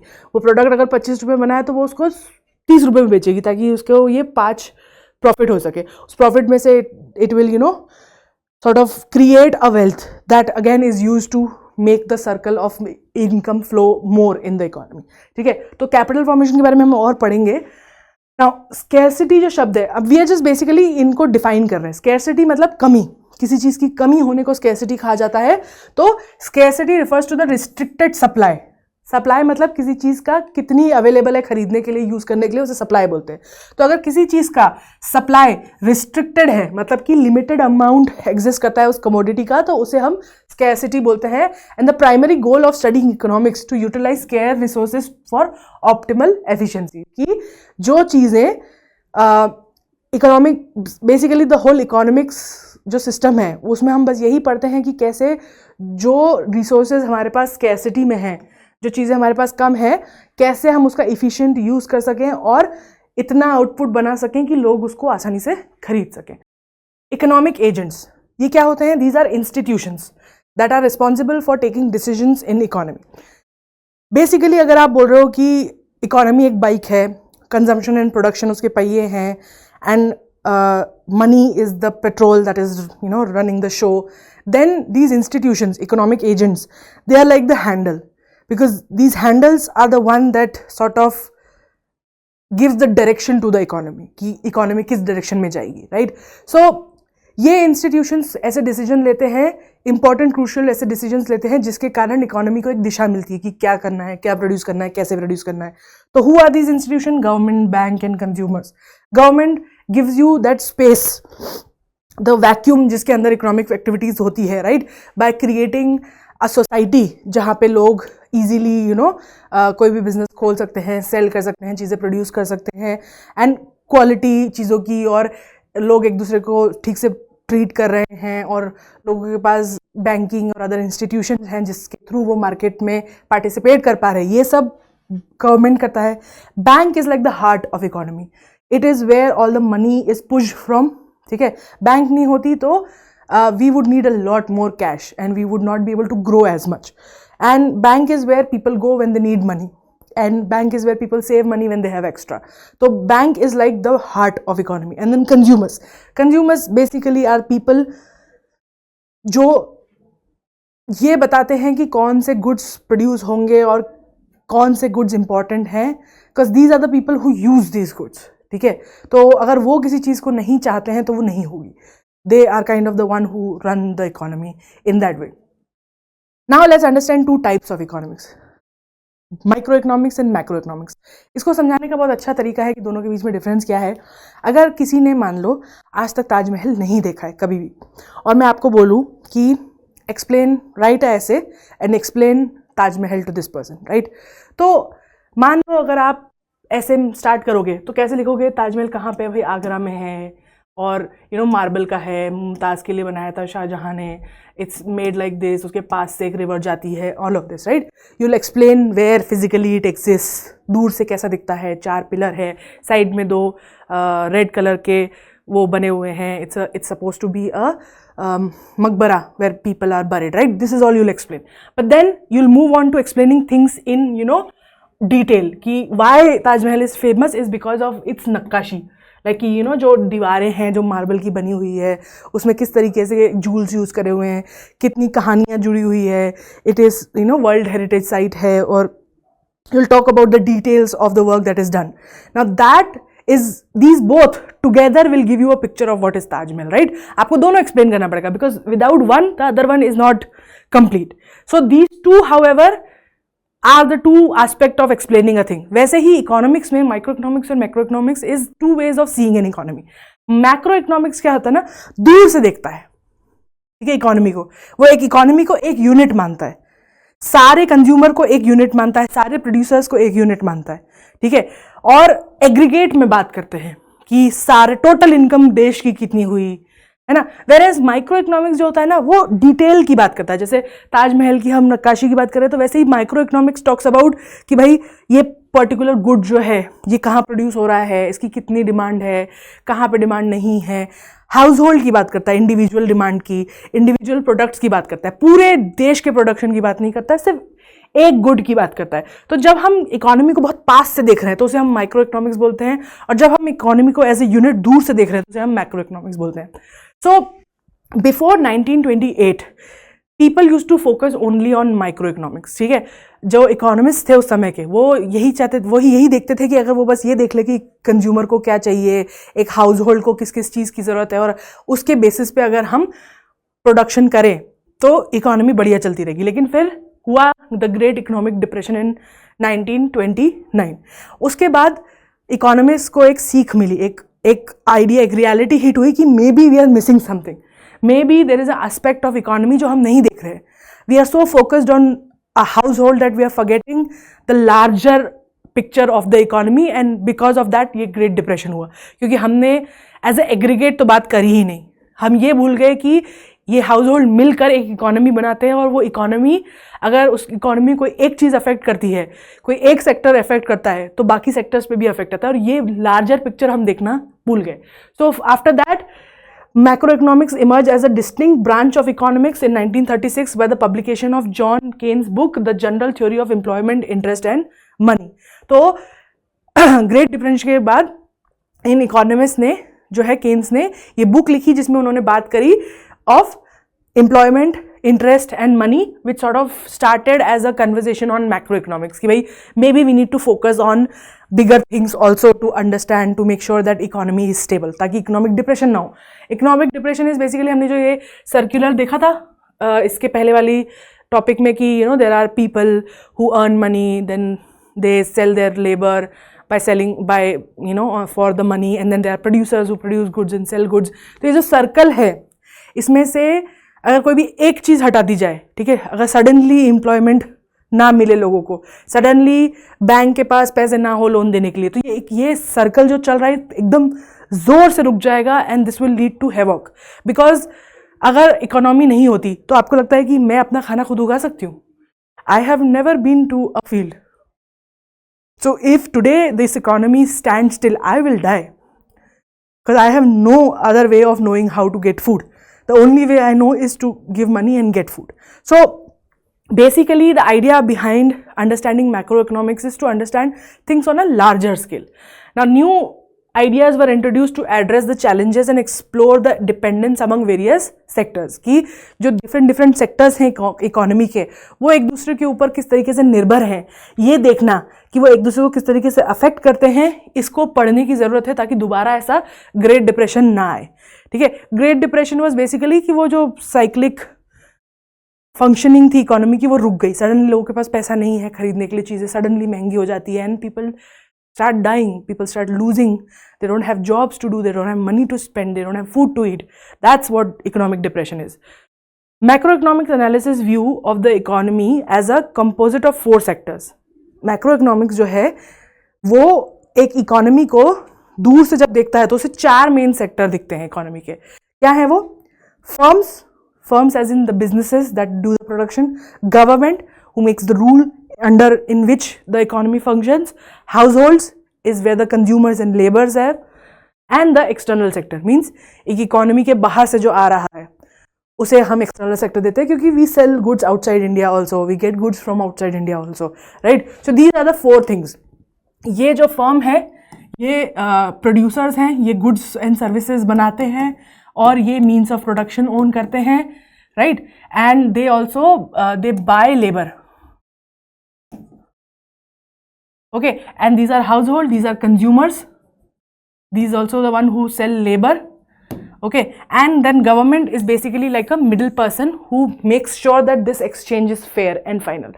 ठीक है, वो make sure करते हैं कि producers को produce करने के लिए जो भी चाहिए वो मिल सके, consumers को एक घर चलाने के लिए जो भी चाहिए वो मिल सके, और कोई किसी को लूटे ना, कोई किसी का बहुत ज़्यादा नुकसान ना हो जाए, प्रॉफिट ना हो जाए, और एक सॉर्ट ऑफ सिस्टम बना रहे जिसमें ईमानदारी से ये एक्सचेंज होता रहे. वो रिस्पॉन्सिबिलिटी गवर्नमेंट की होती है. जैसे और सिंपल उसके अलावा ये भी होती है कि government makes sure that there are banks so that you know people can borrow money and start new businesses, और so that people can save their money in banks. तो वो सब जो बेसिकली फिजिकल रिक्वायरमेंट जो होती है कि economy को रन करने की, वो यहाँ से आती है. फिर आता है एक्सटर्नल सेक्टर. तो अगर मान लो this is an Indian economy, ठीक है, तो then this is the world. ठीक है, all the other economy, so that becomes an external sector, क्योंकि इंडिया में कई सारी चीज़ें बाहर से भी आती है और कई सारी चीज़ें हम बाहर के लोगों को भी बेचते हैं, plus there are lot of people who are Indians that exist outside, है ना। तो external sector is everything which is outside of the domain of Indian economy, है ना। तो हर इकोनॉमी के लिए एक आउटसाइड वर्ल्ड होता है। नाउ माइक्रो इकोनॉमिक्स जो होता है ना, ये फोकस करता है बिहेवियर पे ऑफ स्मॉल इकोनॉमिक यूनिट्स, ठीक है। मतलब कि माइक्रो इकोनॉमिक्स यूजुअली इस बात पर फोकस करता है कि एक यूनिट ऑफ हाउस होल्ड को क्या रिक्वायरमेंट्स है, ठीक है। एक घर को अच्छे से चलने के लिए क्या क्या चीज़ की ज़रूरत है, कपड़े चाहिए, रोटी चाहिए, खाना चाहिए, पानी चाहिए एंड सो ऑन, ठीक है। उनकी क्या हैबिट्स है उस पर फोकस करता है। It also delves in the theories of production, demand, price determination and distribution, ठीक है। माइक्रो इकोनॉमिक्स इस चीज़ पे फोकस करता है कि भाई जो रिसोर्सेज हैं चाहिए for maintaining the production of the things that are needed, वो हो रहा है कि नहीं हो रहा है, वेदर फेयर प्राइसिंग है कि नहीं है, या फिर अगर उस चीज़ की डिमांड है तो उसकी डिमांड मेट हो रही है, उस चीज़ का प्रॉपर डिस्ट्रीब्यूशन हो रहा है, चीज़ें लोगों को मिल रही है। ऐसा तो नहीं है कि people are not willing to sell things to someone. So these small sort of decisions within the economy are taken by the economy in macro, मतलब मैक्रो इकोनॉमिक्स इस चीज़ों पर फोकस करती है कि प्रोडक्शन, डिमांड, ये सब हो रहा है या नहीं हो रहा है of single household unit, smaller unit, ठीक है।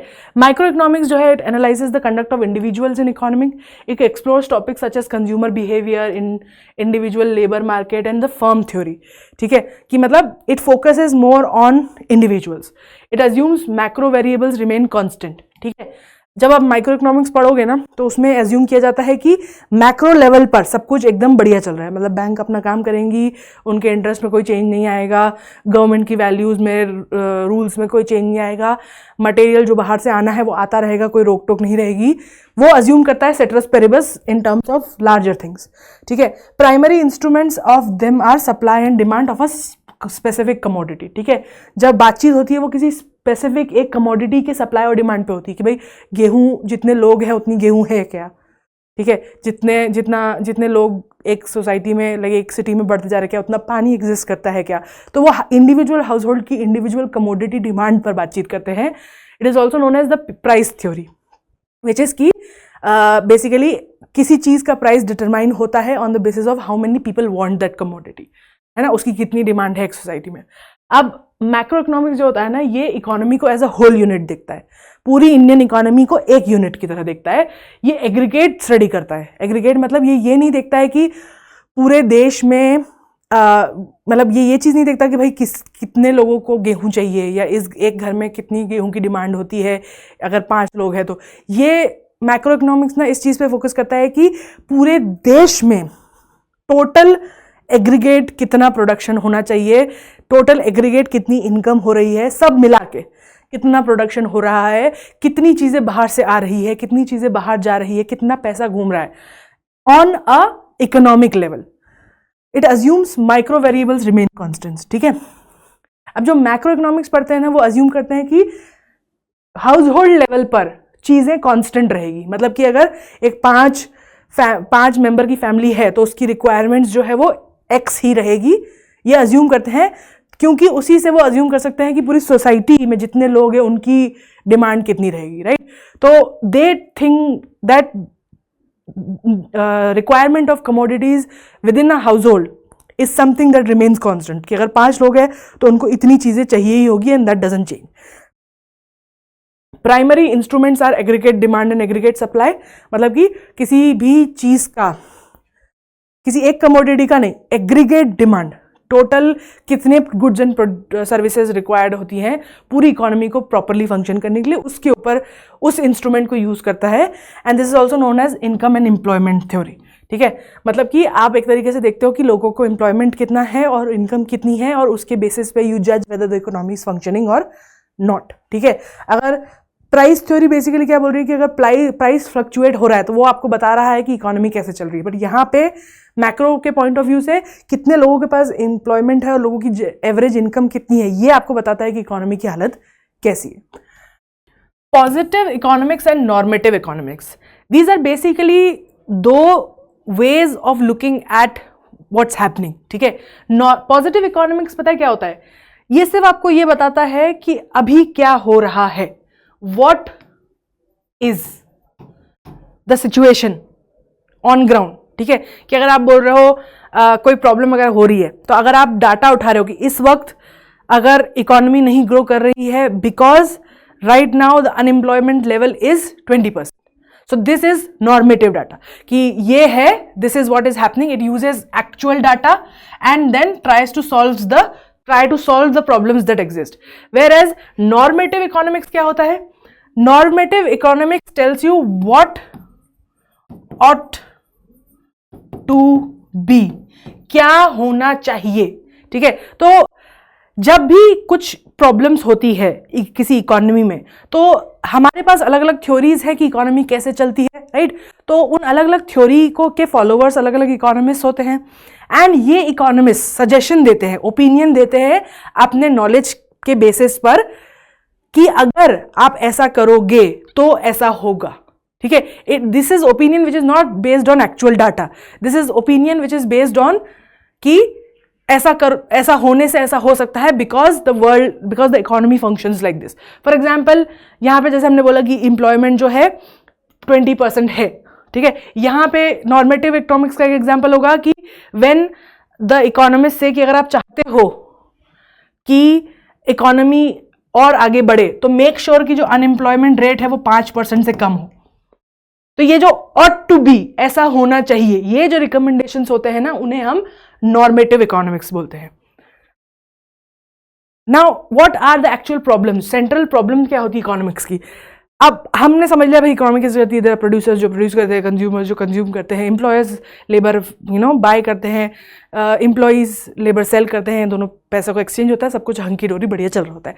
पर then what is the problem of economics, क्यों हम पढ़ रहे हैं जब सब कुछ इतना सिंपल है, आसान है। Well, there are 3 main problems, 3 main problems हैं एक इकोनॉमी की।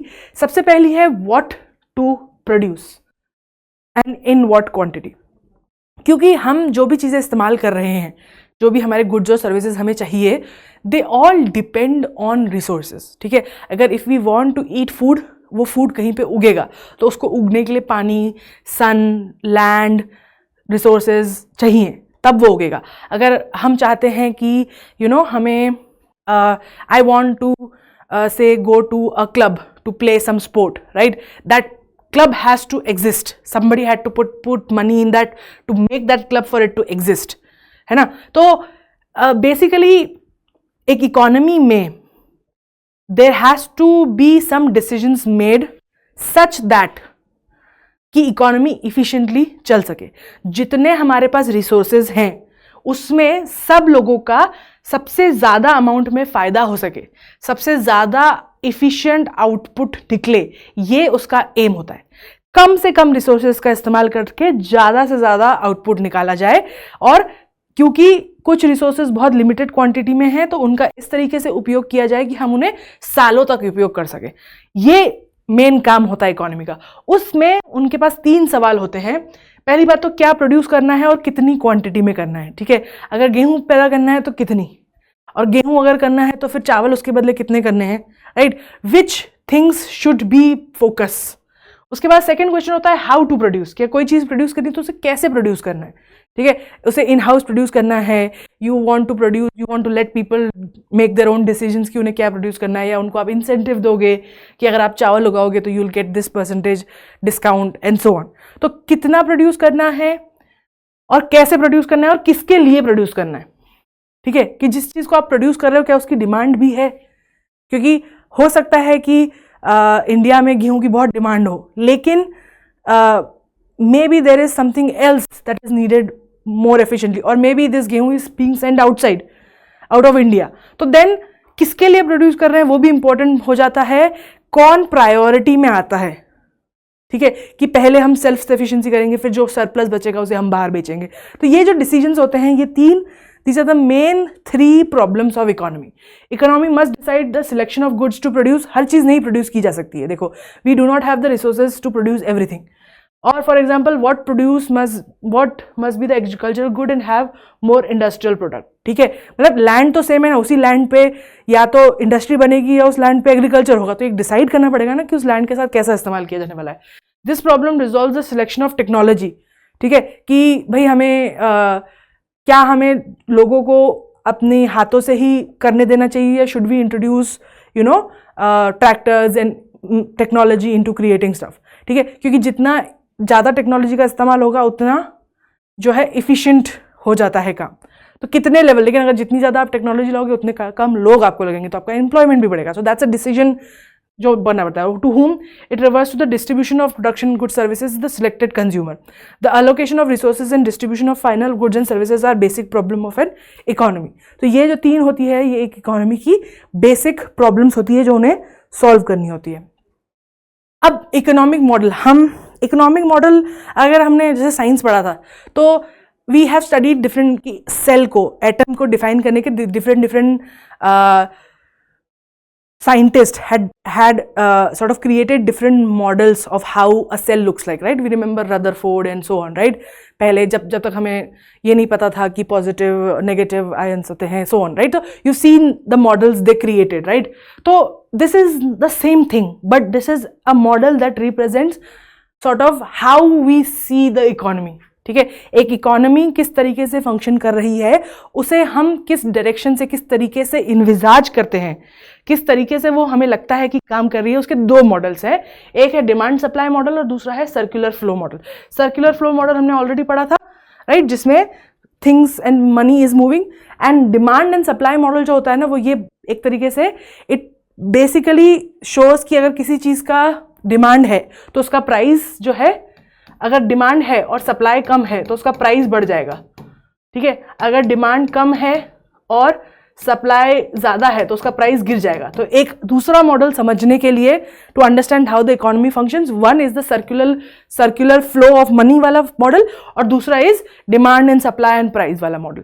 Okay, we will talk about these models again in future. अभी हम सिर्फ डेफिनेशन, हम बेसिक्स चीज़ें समझ रहे हैं, so that if you know what normative or positive economic means, what does mean the circular flow model, then it will help you understand the other concepts better. So these are not like we are not moving, these are not connected to it themselves, but we are just talking about the definitions, so that जब हम आगे बात करेंगे तो these things will sort of be clear to you so that you can understand the larger concept that we are going to discuss.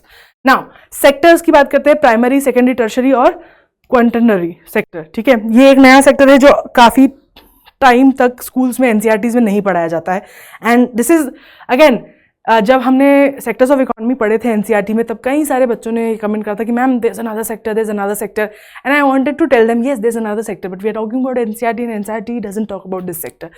So because it's a developing concept, not developing concept but it's a new concept. And आपको समझना होगा कि जो ये किताबें होती है ना एनसीईआरटी की, they are very good from basics point of view, but आप एक चीज़ भूल जाते हो कि ये 9th क्लास की किताब जो है ना वो एक 14-15 साल के बच्चे के हिसाब से बनाई जाती है। It's not made for an adult, it's made for the child to understand.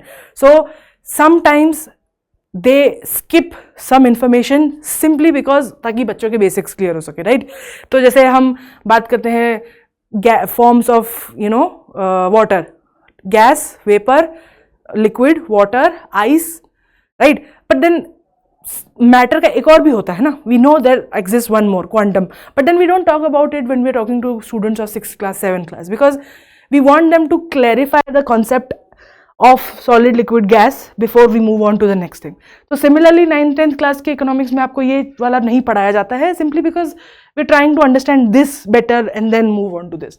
So हमें पता है प्राइमरी सेक्टर क्या होता है। जब भी डायरेक्टली रिसोर्सेज से कोई चीज़ आती है, डायरेक्ट नेचुरल रिसोर्सेज से यूज़ करके हम कोई चीज़ प्रोड्यूस करते हैं तो उसे प्राइमरी गुड्स बोलते हैं, जैसे you know things we get from animals, farming, fishing and so on, है ना, फॉरेस्ट्री। सेकेंडरी सेक्टर इज जब हम नेचुरल रिसोर्सेज से ली हुई चीज़ें, ठीक है, नेचुरल रिसोर्सेज इस्तेमाल करके कोई नई चीज़ बनाते हैं, उसमें वैल्यू एडिशन करते हैं, तो उसे हम सेकेंडरी प्रोडक्ट, तो जितनी भी इंडस्ट्रीज़ है वो सब सेकेंडरी सेक्टर में आती है ना। For example electricity, gas, water supply, utility and so on. Tertiary जो होता है ना उसे सर्विस सेक्टर कहा जाता है। मींस यहाँ पे हम गुड्स की बात कर रहे हैं, यहाँ पे हम सर्विसेज की बात कर रहे हैं, ठीक है। This is where no physical good is exchange but services दी जाती है। For example transportation, tourism, storage, communication, banking, IT, so on, ठीक है। तो उस सेक्टर को टर्शरी सेक्टर कहा जाता है। एंड क्वार्टरनरी सेक्टर जो होता है ना, it is intellectual knowledge based activity like consultancy and research and development, ठीक है। तो जहाँ पे बात आती है इंटेलेक्चुअल राइट्स की, ठीक है, कि कुछ चीज़ें ऐसी होती है जो हमने मतलब आप बेच नहीं सकते, लाइक जैसे न्यूरोलिंक हो गया इलॉन मस्क का, right, that concept, that idea जो उन्होंने रिसर्च एंड डेवलपमेंट किया है, that itself is a industry of itself, right. एक अपना सेक्टर है और उस सेक्टर में पैसा लगाया जाता है and these things are done on a longer basis. Like for example primary में सीजन होता है, राइट, 3 महीने के अंदर कोई चीज़ उग जाती है। सेकेंडरी में 1 दिन से लेकर 1 साल तक लग सकता है। टर्शरी जो है वो कंटिन्यूसली चलती रहती है सर्विसेज, राइट, यूज़ होती रहती है। पर क्वार्टरनरी में ऐसी चीज़ें होती है जिनको यूज़ करने में, डेवलप करने में बहुत समय लगता है और उसका कैसे उसका फ्यूचर में इस्तेमाल होगा वो हमें पता नहीं होता है, ठीक है। So these are things that do not pay immediately, ठीक है। जैसे न्यूरोलिंक जो कंपनी है वो इस वक्त कुछ अर्न नहीं कर रही है। ChatGPT maybe is not earning right now, but the idea is that they are developing a product that could build so much in the future, ठीक है। उनको पता भी नहीं है कि उनकी जो बना रहे हैं वो उसका कैसे इस्तेमाल होगा। तो वो सब चीज़ें जो आती है वो इस सेक्टर में आती है। क्वार्टरनरी सेक्टर इसलिए भी डिफरेंट है from primary, secondary, tertiary because it requires the government and the firms to work together. सिर्फ फर्म्स डिसीजन नहीं ले सकती क्या करना है, उन्हें गवर्नमेंट की और दूसरे एजेंट्स की जरूरत पड़ती है। फॉर एग्जाम्पल नासा, अब NASA can not function independently, it needs to get the cooperation of all the other countries, right. और फॉर एग्जाम्पल न्यूरोलिंक जैसे हमने बात करी, ये कंपनीज को अपना काम करने के लिए गवर्नमेंट के साथ मिलकर काम करना होगा। जैसे कोविड-19 की वैक्सीन जब बनी थी तो it was not made by just one company, right, it was made by one company in contact with the government कि कितना बनाना है, कैसे बनाना है, and all of that. So this is why the sector is different. Now let's talk about production possibility frontier. PPF is a concept वो जो आपको बताता है कि अगर आपके पास लिमिटेड रिसोर्सेज हैं, कोई भी रिसोर्स या टेक्नोलॉजी, समय, पैसा, एवरीथिंग इज लिमिटेड, राइट। तो उस लिमिटेड रिसोर्स में किसी भी एक्टिविटीज को आप साथ में कितना कर सकते हो या 2 गुड्स आप साथ में कितना प्रोड्यूस कर सकते हो, उसे हम पीपीएफ बोलते हैं। PPF is like a boundary. क्या है पीपीएफ? एक बाउंड्री है जो बताती है कि आप मैक्सिमम कॉम्बिनेशन ऑफ 2 गुड्स, अगर आपको 2 चीजें प्रोड्यूस करनी है, चाय और कॉफी, राइट, तो अगर आप एक फैक्ट्री के अंदर कितने रिसोर्स अवेलेबल हैं कि वो एक्स पैकेट और वाई पैकेट कॉफी और टी के बना सकती है मैक्सिमम, उससे ज्यादा बनाने के लिए उसके पास कैपेसिटी नहीं है, वो रिप्रेजेंट करता है, ठीक है। So it is the graph that shows the maximum combination of 2 goods and activities that can be produce with a given resource and technology. जो टेक्नोलॉजी है और जो रिसोर्सेज है उसमें इतना ही बनाया जा सकता है। तो अगर मान लो ये गुड एक्स है, this is T and this is coffee, ठीक है। तो what does this map is showing? Map हमें ये बोल रहा है कि अगर ये कंपनी चाहती है कि वो इसे ले लो 100 और इसे ले लो 100, अगर ये कंपनी चाहती है कि वो 100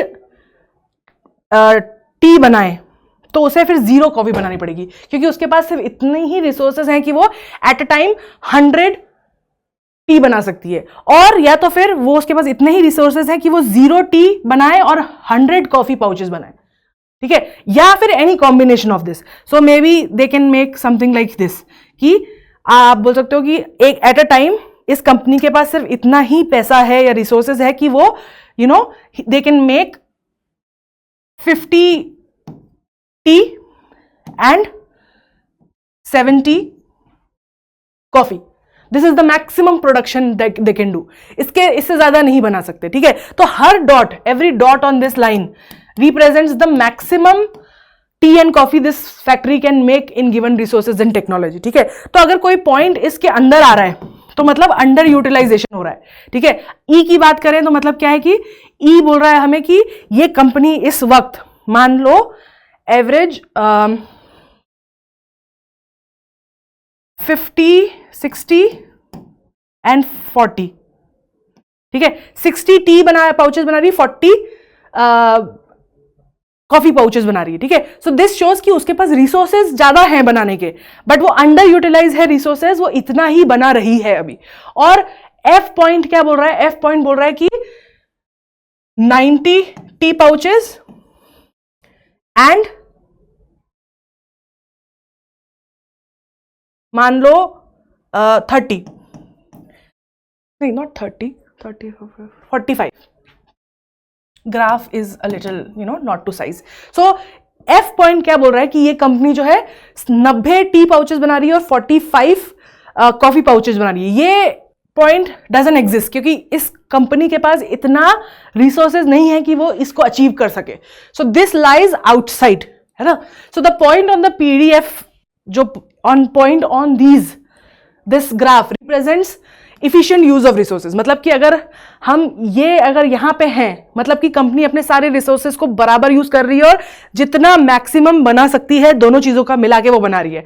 अगर वो पॉइंट उसके अंदर है तो मतलब वो अपने रिसोर्सेज को पूरी तरह यूज नहीं कर रही है, और बाहर है तो इसका ये मतलब है कि इट इज करंटली अनअटेनेबल, कि ये हो ही नहीं सकता, इतने रिसोर्सेज टेक्नोलॉजी नहीं है.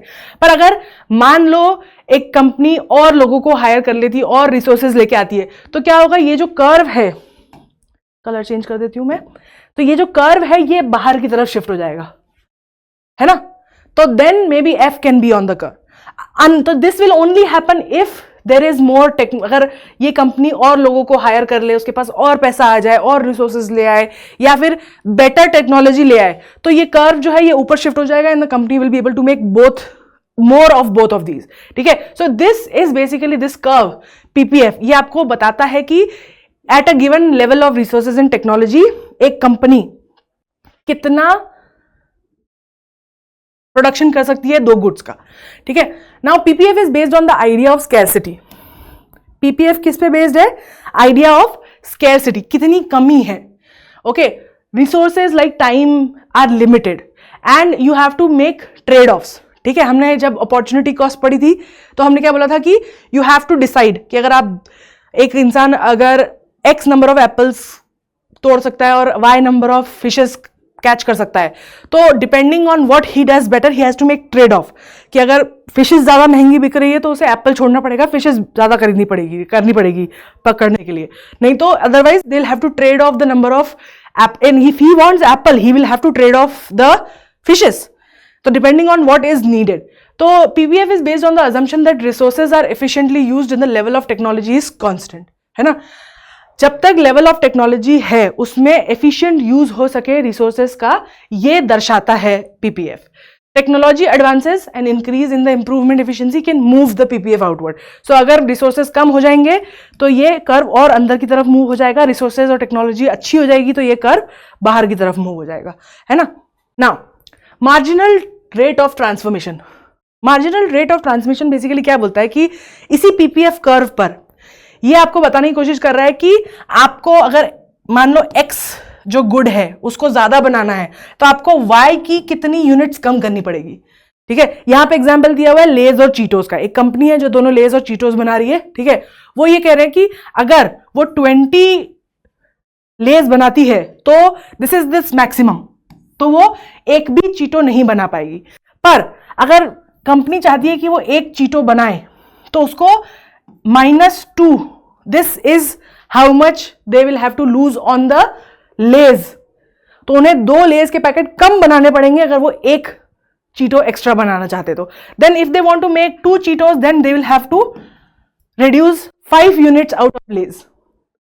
तो this right here माइनस कितना 3 है तो 8, 4 है तो 12, 16, 20. So this is basically how many one product units the company has to make less in order to be able to make the other one. कितना उनको sacrifice करना पड़ेगा. So it defines as the quantity of one good that needs to be sacrificed to produce the single unit of other good. ठीक है. अगर कितना less कम करने पड़ेंगे एक चीटो को प्रोड्यूस करने में, ये हमें इसकी जो इस ट्रांसफॉर्मेशन की जो होता है उसे मार्जिनल रेट ऑफ ट्रांसमिशन कहा जाता है. Now what are the characteristics of PPF?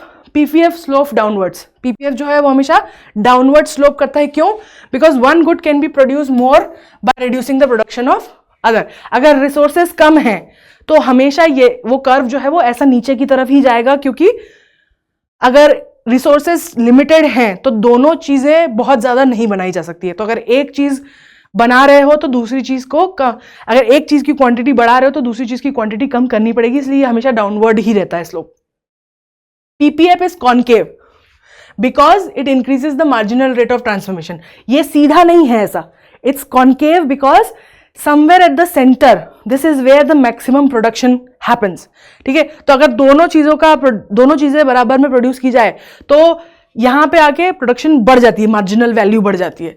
All points inside PPR are insufficient, मतलब कि अगर इस ग्राफ के अंदर जितने भी पॉइंट है, इसका ये मतलब है कि आप जितना बना सकते हो उतना नहीं बना रहे हो। PPF demonstrate that each economy must decide what combination of goods and services should be produce in order to attain maximum resource efficiency. हर देश को ये पीपीएफ बनाना पड़ता है ये डिसाइड करने के लिए कि उसे प्रॉफिट में रहने के लिए और अपनी सारी नीड्स को फुलफिल करने के लिए कौन सी कमोडिटी कितनी बनानी पड़ेगी। ठीक है, ये डिसीजन हर देश को लेना पड़ता है कि ताकि वो अपने रिसोर्सेस का ऑप्टिमम यूज कर सके और जितना ज्यादा बना सकते हैं चीजें in what ever quantity they make. For example India जैसी कंट्री है तो इंडिया के पास बहुत सारा लैंड है, तो इंडिया के लिए ग्रेन उगाना प्रॉफिटेबल है। ठीक है, बट वहीं Japan will not try to grow grain, right? Because it doesn't have that much of a land. तो उनकी marginal जो वो है about marginal value of the grain is very high, क्योंकि it will be cheaper for them to actually import it than to grow it because they have such small land. ठीक है, तो हर country ये decide करती है कि भाई अगर हमें ये 50 चीजें प्रोड्यूस करनी है, ठीक है, तो इन 50 चीजों के साथ में हम मिला के एक पीपीएफ बनाएंगे टू अंडरस्टैंड कि कितना क्या चीज बनाई जानी चाहिए ताकि ऑप्टिमम रिसोर्स यूटिलाइजेशन हो एंड हमारे पास मैक्सिमम हमारी नीड भी फुलफिल हो सके और हमारे रिसोर्सेज भी वेस्ट ना हो। So this is why we study PPF. Opportunity cost हमने ऑलरेडी डिस्कस किया था वेरी स्टार्टिंग में। Let's take an example. मान लो there are two people, husband and wife. ठीक है, husband and wife both produce in 1 hour 1 fish और 1 apple। ठीक है, या तो वो एक मछली पकड़ सकता है 1 घंटे में या फिर 1 घंटे में 1 एप्पल तोड़ के ला सकता है। वेयर एज द वाइफ 1 घंटे में कैन गेट 3 fishes और in 1 hour she can get 1 apple. So what is the opportunity cost? The opportunity cost for the husband is 1 fish per apple. Why? It's basically the cost of one thing that you have to forgive in order to get the other thing. ठीक है, एक cost जो आपको छोड़नी, एक चीज जो आपको छोड़नी पड़ेगी in order to get the other thing, क्योंकि उसके पास 1 ही घंटा है। उस 1 घंटे में या तो 1 फिश पकड़ सकता है या फिर वो 1 एप्पल लेके आ सकता है, राइट? तो this is the opportunity cost for the husband, whereas 3 fishes per apple is the opportunity cost of wife. मतलब कि for every 1 apple she doesn't get, she catches 3 fishes. Now usually opportunity cost का इस्तेमाल होता है ये समझने में कि what is the most optimum way to use your time which is the resource right now. यहाँ पे resource जो है वो है time. तो इस husband wife के duo के लिए what is the most efficient way to work? क्योंकि अगर हस्बैंड मान लो 10 घंटे है उसके पास, ठीक है, दोनों के पास 10-10 घंटे हैं, अगर ये 10 घंटे में से 5 घंटे फिश पकड़ता है और 5 घंटे एप्पल पकड़ता है तो उसके पास होंगे, हस्बैंड के पास होंगे 5 fishes and 5 apples, right? Whereas अगर सेम गोज फॉर वाइफ, अगर वाइफ के पास भी 10 घंटे वो 5-5 लगाए तो उसको यहाँ पे 5 hours में 3 fishes के हिसाब से 15 fishes मिलेंगी एंड 5 apples। ठीक है, this is how much they will be getting. So rather than both of them spending half fishing and half in the apple orchard, what if, since wife can get more fishes, what if the wife uses the complete 10 hours to get fishes? तो क्या होगा अगर अब wife अपना पूरा 10 घंटा fishes में use करेगी तो she'll get 30 fishes, whereas the husband, if he uses the entirety of his time in getting the apple, he'll get 10 apple. तो यहां पे क्या हो रहा था, हस्बैंड वाइफ मिलकर 20 फिश और 10 एप्पल लेके आ रहे थे, बट अगर वो अपना टाइम इफिशिएंटली यूज करें तो अब वो 30 फिश और 10 एप्पल लेके आ पा रहे हैं। So this is where we use opportunity cost. Opportunity cost आपको बेसिकली बताता है कि आप अपना समय या रिसोर्सेज कहां बेहतर इस्तेमाल कर सकते हैं, ठीक है। Now this is an illustration which explains the same thing that we understood in apples and fishes, but they using the example of books and computers. Moving on, we talk about indifference curve. Indifference curve is exactly opposite of PPF. Basically, जैसे PPF आपको बताता है कि maximum कितना produce किया जा सकता है अगर लिमिटेड रिसोर्सेज हैं, तो अब indifference curve आपको ये बताता है कि how indifferent people are in terms of when you exchange the unit of things, or when you exchange things, change the unit of consumption. मतलब कि लोगों को फर्क नहीं पड़ता कि वो 3 समोसे और 2 कचौड़ी खा रहे हैं या 2 कचौड़ी और 3 समोसे खा रहे हैं, ठीक है। That's indifferent because total satisfaction matters whether they are hungry, they are fulfilled or not, but it doesn't matter if you switch some things in between, ठीक है। तो अगर मान लो आप कहीं दुकान पे जा रहे हो कुछ खाने के लिए और आपको मन था कचौड़ी खाने का, ठीक है, लेकिन आप एटलीस्ट 3 कचौड़ी खा सकते हो, पर आपने देखा कि शेल्फ में सिर्फ 2 है, तो अगर आपने 2 कचौड़ी और 1 समोसा लेके खा लिया, so that will also give you the same satisfaction if it was से द अदर वे अराउंड, है ना। तो let's understand, indifferent curve represents a combination of 2 goods, 2 goods का combination that provide the same level of satisfaction or utility to the consumer. So एक तरीके से वो दोनों चीजें उनको सेम सेटिस्फैक्शन दे रही है और उनकी क्वांटिटी के कम ज्यादा होने से ज्यादा उनके सेटिस्फैक्शन में कमी नहीं हो रही है, ठीक है। फॉर एग्जाम्पल यहाँ पे दिया हुआ है पिज्जा और सोडाज का। On X axis you have pizzas and on Y axis you have soda, right. तो मान लो कि अगर किसी इंसान को भूख लगी थी और उसे कुछ खाना था, तो अगर उसे 2 पिज्जा और 3 सोडा मिलते हैं या फिर 4 पिज्जा और 2 सोडा मिलते हैं, तो उसका सेटिस्फैक्शन सेम है। मतलब कि इस कर्व पर जितने भी पॉइंट्स है, इन सब पॉइंट्स पे उनको जो भी मिल रहा है, मान लो उसको और पिज्जा कर दो और 1 सोडा कम कर दो, या फिर और पिज्जे बढ़ा दो, सोडा बिल्कुल कम कर दो, तो amount of satisfaction gotten from the combination of these 2 things is same for a consumer. So it tells you कि एक के बदले दूसरा आप कितना सब्स्टिट्यूट कर सकते हो।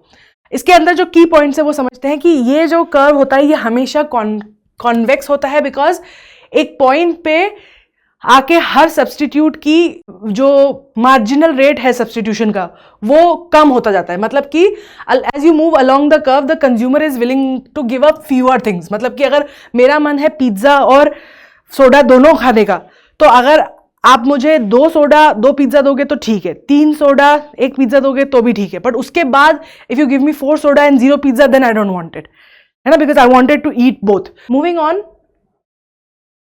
Angle curve. Engel curve basically क्या होता है, दिस रिप्रेजेंट्स कि कितना, what is the relationship between quantity of a good consume and the consumer's income. मतलब कि कितना वो चीज का इस्तेमाल करेगा depending on how much higher एक इंसान की इनकम है। मान लो कि मुझे घूमने जाना पसंद है, ठीक है, तो I am earning 100 rupees per month, तो I will spend 20 rupees in outdoor activities because मुझे बाहर जाना पसंद है।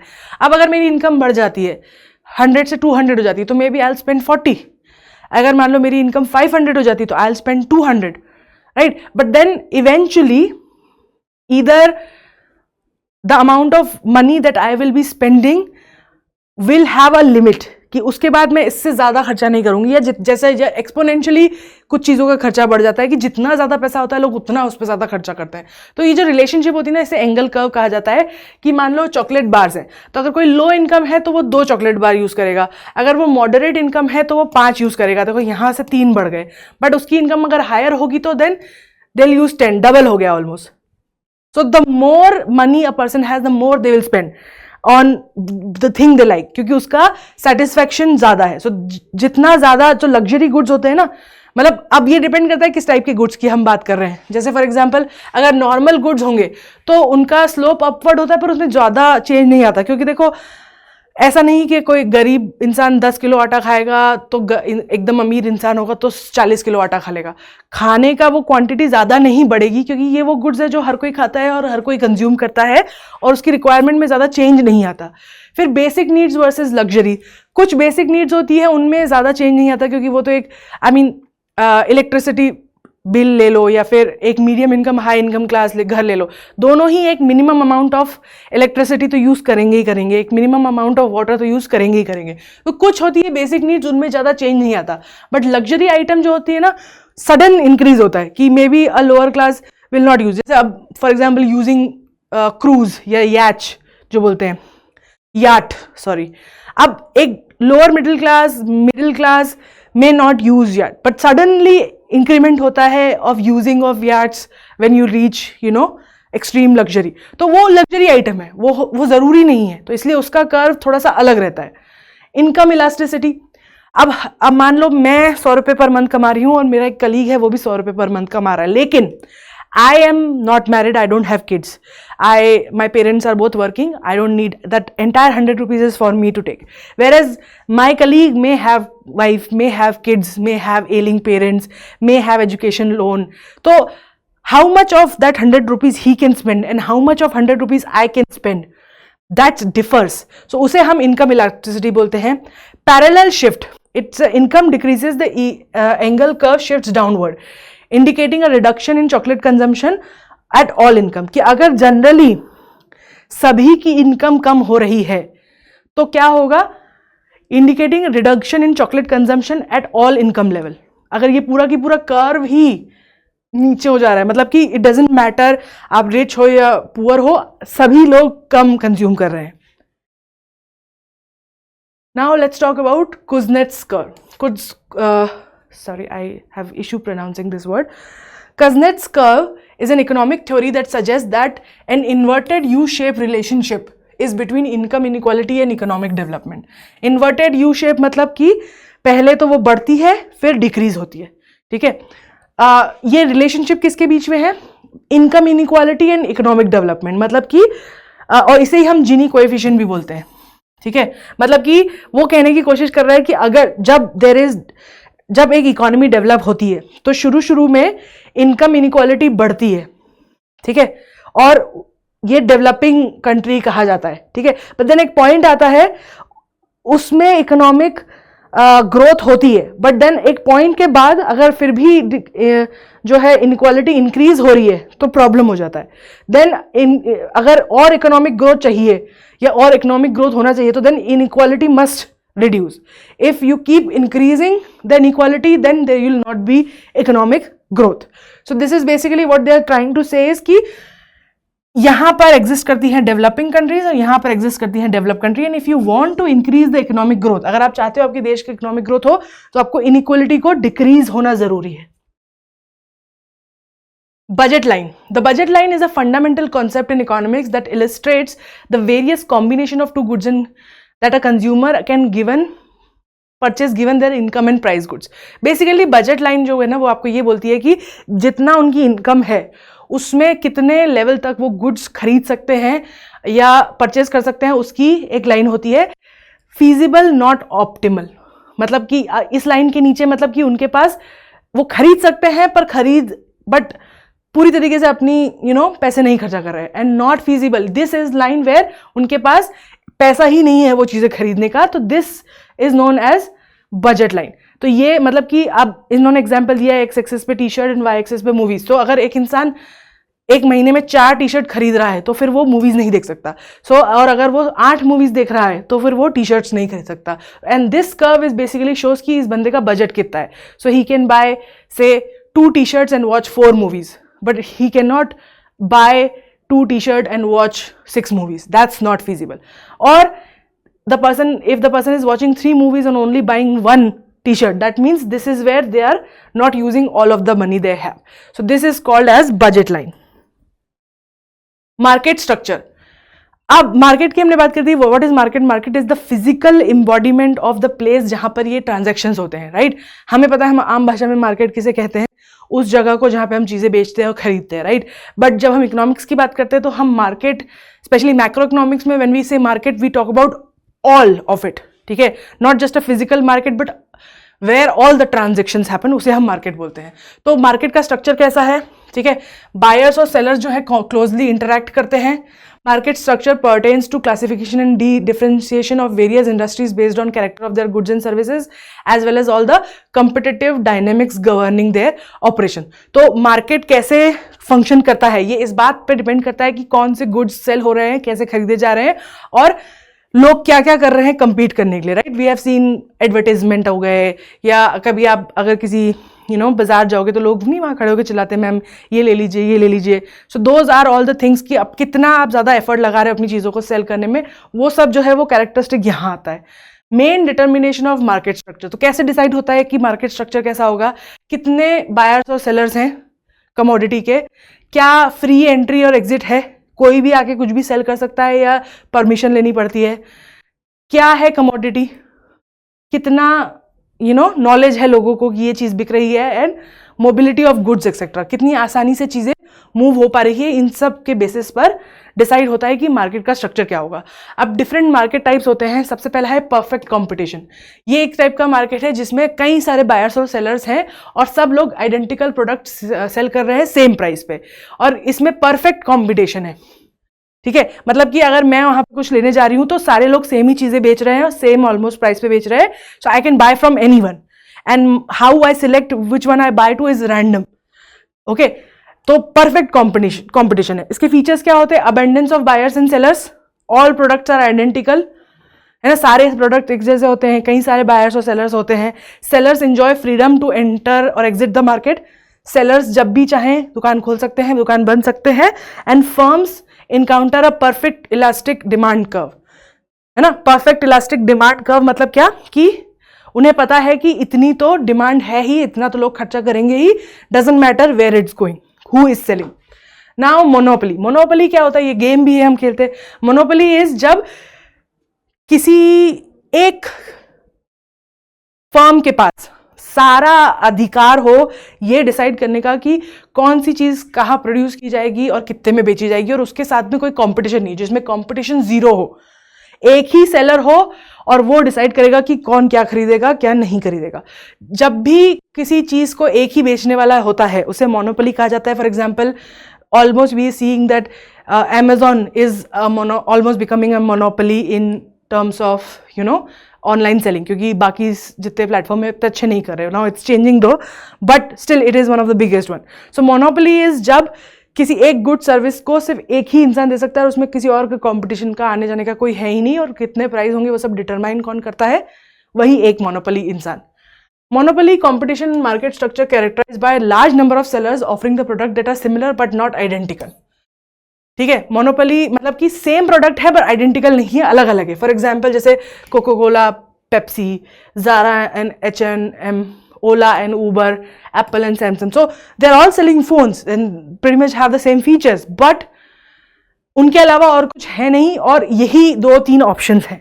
ठीक है, there exist a large number of buyers and sellers, products are similar but not identical, firms are free to enter and exit, entry is not easy as there is perfect competition. बहुत ज़्यादा competition है इसलिए entry easy नहीं है। अभी आप नया phone बना के बेचोगे तो नहीं खरीदेगा कोई, because Apple and Samsung these companies are huge, you don't have that kind of resources to open. आज कोई अगर आपको ऐसा एडवाइस नहीं करेगा let's open a new mobile phone company, because it's very difficult, you have severe competition, heavy selling cost on promotion and advertisement. ये लोग बहुत ज़्यादा पैसा खर्चा करते हैं एडवर्टीजमेंट पर। Now example of monopolistic competition, smartphone market. ठीक है, एग्जाम्पल दिया हुआ है एप्पल का iPhone, Samsung Galaxy series, Google का पिक्सल फोन। ठीक है, हर कोई अपने अपने कुछ एक पर्टिकुलर एरिया को लेकर, कुछ पर्टिकुलर क्वालिटी एस्पेक्ट को लेकर दे सेल, कि एप्पल बोलता है we are very secure, whereas Samsung says that we have so many features।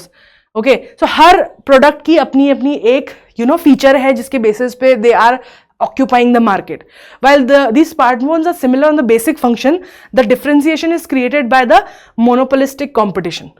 although phone सारे बेसिक काम करते हैं, सब में व्हाट्सएप चलता है, सब में मैसेज आते हैं, सब में काम कॉल्स आते हैं, ठीक है, all of them have screens and you can do a lot of stuff, but then the degree of creativity and how monopoly they have on certain aspect, जैसे on security Apple haves the monopoly, तो उस degree से there is a monopolistic competition. Consumer may have preferences of specific brands but firms do control the pricing based on these differences. ठीक है, मतलब कि consumer free है खरीदने के लिए जो उन्हें खरीदना है, लेकिन प्राइसिंग जो है वो एकदम फ्री नहीं है. या ऐसा नहीं कि एकदम कंपनी ही डिसाइड करती है, बट ज्यादा ऑप्शंस नहीं है, तो कंपनी के पास बहुत कंट्रोल भी होता है. Now what is oligopoly? Oligopoly refers to a competition among the few. अब अगर एक या दो ही फर्म हो तो उसे हम मोनोपोली बोल सकते हैं, कि आपके पास ऑप्शन ही नहीं है ना. आज आपको खरीदना है फोन, तो you have, if you want to buy the best that the market can offer, you don't have more than one or two option. But oligopoly is basically जब बेसिकली ऐसा आपको फील कराया जाता है कि ऑप्शन है, but technically there are just a few available. तो एक तरीके से हमें ऐसा लगता है कि हमारे पास बहुत सारे ऑप्शंस हैं, बट वो जो ऑप्शंस है वो बस there are some people only. Duopoly is basically जब there are two main opponents. ठीक है, उसके अलावा और कोई नहीं है. जैसे पेप्सी और कोका कोला, इनके अलावा you will not see any other drink coming in, like very few drinks exist. And you will also see कि ज़्यादातर जो दूसरी ड्रिंक्स है वो इसी में से किसी की सब कंपनी है. तो डुओपोली इज बेसिकली जब दो कंपनीज का पूरा मोनोपोली हो. There are only two major firms operating. एक तरीके से आप बोल सकते हो, अगर पॉलिटिकल टर्म्स में बात करें तो यू कैन से दैट कि टू पॉलिटिकल पार्टी सिस्टम जो है, जैसे यूएस का है. So you have choice between Democrats and Republicans, but that's the all choice you have. उसके अलावा नहीं है. ठीक है, या इंडिया में भी अब देख लो, खैर there are a lot of regional political parties, but national level पर you don't have more than BJP and Congress. So this is sort of also a political way of saying duopoly. Both firms have significant impact on the market. The decisions and action of one firm directly affect the other one. इसका बहुत अच्छा example है कि I think Pepsi या Coca Cola में से किसी एक की secret recipe was stolen and being sold. I think Pepsi was को कोका कोला के किसी एम्प्लॉय ने बोला था कि I can give you the secret, and instead of using it Pepsi actually reported him to Coca Cola because they were like हम दोनों के पास मार्केट है ही तो सही पूरा share, why do we have to do this, it's going perfectly. There's a good competition, there's a healthy, almost मुझे लगता है कोका कोला और पेप्सी की काफ़ी हेल्दी कॉम्पिटिशन है, बिकॉज दे ऑल्सो एक दूसरे के बहुत मजे लेते हैं एड्स में. And I really personally like that watching Pepsi and Coca Cola. Like जहाँ पे कोका कोला मिलेगी वहाँ पेप्सी नहीं मिलेगी, एंड देन दिस होल दोनों तरफ से ये चलता रहता है कि I want Pepsi and then is like no we just have Coca Cola. And then somewhere I find that quite funny in a way that you have option but you don't, and the companies are also doing good, but at the same time there's also a lot of healthy competition. Now monopsony is a market structure in which only one buyer particular product or service and there are multiple sellers. ठीक है, it's basically opposite of monopoly. अब यहाँ पे खरीदने वाला एक ही है पर बेचने वाले कहीं हैं. For example, central government is the only buyer of domestic defence manufacturing sector. ठीक है, तो अगर इंडिया में कोई ऐसी कंपनी खोल रहा है कि जो टैंक्स बनाती है तो उसके पास बहुत सारे बायर्स नहीं है. ठीक है, अगर 4 कंपनी है जो एम्यूनिशन टैंक्स बनाती है तो उन सबका सेलर सिर्फ गवर्नमेंट ही है, कि और कोई ये सब चीज़ें नहीं खरीद सकता है या नहीं खरीदना अलाउड है. Now the concept of demand and supply in an economy बहुत सिंपल है. लॉ डिमांड और सप्लाई का, अगर कोई प्रोडक्ट का डिमांड है बहुत ज़्यादा पर उतना सप्लाई नहीं है तो वो कॉस्टली हो जाएगा. ठीक है, same goes the opposite also true. अगर किसी चीज़ का प्राइस डिमांड बहुत कम है और सप्लाई बहुत ज़्यादा है तो उसका प्राइस गिर जाएगा. Means they are inversely proportional और इनवर्सली रिलेटेड. ठीक है, एक अगर ज़्यादा है तो दूसरा कम है तो it will have an impact on the price. Now demand is the quantity of goods and services that a consumer is willing to और able to buy. Law of demand ये है कि उनका रिवर्स कोरिलेशन है price के साथ में. Quantity demanded for goods assuming all other factors remain constant. ठीक है, सेट्रस पेरिबस कि अगर बाकी सब सेम है तो प्राइस और डिमांड के बीच में रिवर्स कोरिलेशन है. रिवर्स कोरिलेशन क्या होता है, एक बढ़ेगा तो दूसरा घटेगा. ठीक है, a price rise demand decreases and conversely if the price falls demand increases. For instance, when the price of onions rises, the demand for onion decreases. Determinants of demand, price of commodity and price of the related goods, ठीक है। अगर वो यहाँ पे फिर वो वाली बात हो जाती है जो हमने शुरू में बात करी थी, सब्सटीट्यूट एंड कॉम्प्लीमेंट्री। तो वो कह रहे हैं कि अगर किसी चीज़ की डिमांड बहुत प्राइस किसी का बहुत बढ़ जाता है, जैसे ऑनियन, टमाटो, इन सब का प्राइस बहुत बढ़ जाता है, तो सडनली उनकी डिमांड कम हो जाती है, लोग कम कम इस्तेमाल करते हैं। और डिपेंड करता है कि मान लो सडनली कोई ऐसी चीज़ है जिसकी डिमांड कम हो गई क्योंकि उसके प्राइस बहुत बढ़ गए, तो उसके अल्टरनेटिव्स आ जाते हैं। तो मार्केट में उस चीज़ के कितने अल्टरनेटिव है इससे फर्क पड़ता है। जैसे for example, how many alternatives are there of से टमाटो, ठीक है। अब इसीलिए आप देखोगे कि जैसे फ्रूट्स होते हैं, कुछ सीजन में कुछ फ्रूट्स बहुत महंगे होते हैं, पर क्योंकि वहां पे अवेलेबल नहीं होते और उसके बदले दूसरे फ्रूट सस्ते होते हैं, because they are available, right. So there is a risk कि you can eat one kind of fruit in one season and other kind of fruit in some season. So there is like a balance. But अगर मान लो direct complement नहीं हो, ठीक है, तो फिर then it doesn't affect anything. अगर उस चीज का कोई रेप्लिकेशन ही नहीं है तो फिर then the demand will always be high and the price will always be high. Now the key concepts related to demand, price elasticity of demand. Price elasticity of demand measures how sensitive the quantity of demand is of good is changes to price. मतलब कि कितना change आता है demand में price पर। मान लो कि अगर टमाटर है वो 10 रुपए किलो बिक रहे हैं तो उसका एक्स डिमांड होगी। मान लो वही टमाटर अगर 100 रुपए किलो हो गए तो हो सकता है कि उसका डिमांड कम हो जाए। बट वहीं अगर वो 1000 रुपए किलो हो जाएगा तो सडनली उसका price, then no one would want to buy, तो सडनली उसका डिमांड गिर जाएगा। तो इलास्टिसिटी इज बेसिकली एक आपको आइडिया देती है कि कब तक प्राइस इंक्रीज या डिक्रीज हो सकता है और उसकी डिमांड में कंपेरेटिव चेंज आएगा और कब ये चेंज एकदम खत्म हो जाएगा, ठीक है। Now elastic and in elastic demand, तो कुछ चीजों की डिमांड ऐसी होती है कि डजेंट मैटर, कितना भी प्राइस बढ़ जाए लोग खरीदेंगे ही, ठीक है। मान लो पानी, अगर आज आपका बिल आ रहा है महीने का 1000 रुपए, तो अभी आप पानी निकाल रहे हो जितना आप पीते हो, राइट, जो बेसिक नीड है। अगर कल को उसी यूज का पानी का बिल अगर 10 लाख रुपए आने लग जाए, तभी भी you will reduce the amount you use, but there's still a basic minimum that you still have to buy. तो ये inelastic डिमांड होती है, मतलब ये वो डिमांड होती है जिसका प्राइस से कोई लेना देना नहीं है, प्राइस कितना भी बढ़ा लो वो डिमांड तो हमेशा एग्जिस्ट करेगी। और इलास्टिक डिमांड वो होती है जो प्राइस के चेंज होने पे डिमांड की अमाउंट चेंज होता रहता है। Zero price elastic of demand, whatever is the change in the price, there is absolutely no change in the demand. Supply क्या होता है? सप्लाई इज द कमोडिटी, कितनी क्वांटिटी अवेलेबल है sell करने के लिए। लॉ ऑफ सप्लाई क्या बोलता है कि other factors constant, paribus ceteris paribus, if price increases supply of good also increases. अगर किसी चीज का प्राइस बढ़ता है तो उसका सप्लाई भी बढ़ जाता है। क्यों? क्योंकि अगर उसका प्राइस बढ़ता है तो more people will be willing to sell it and then hence the supply will also increase. The firms will always try to make more of it. Types of good, ठीक है, substitute और complementary goods होते हैं। Substitute goods क्या होते हैं? These are the goods जो एक दूसरे से एक्सचेंज किए जा सकते हैं, मतलब कि जैसे टी और कॉफी दोनों ही कैफीन है, ठीक है। और दूसरा एग्जाम्पल है कि burgers, McDonald's and burger king दोनों ही है। अगर सडनली मैकडोनल्ड्स बहुत महंगा हो जाता है तो people can just go have a Burger King, right. And अगर पेप्सी सडनली महंगी हो जाती है तो people can go have Coca Cola. So these basically are substitute goods, की एक की जगह दूसरा भी वही नीड सेटिस्फाई कर सकता है।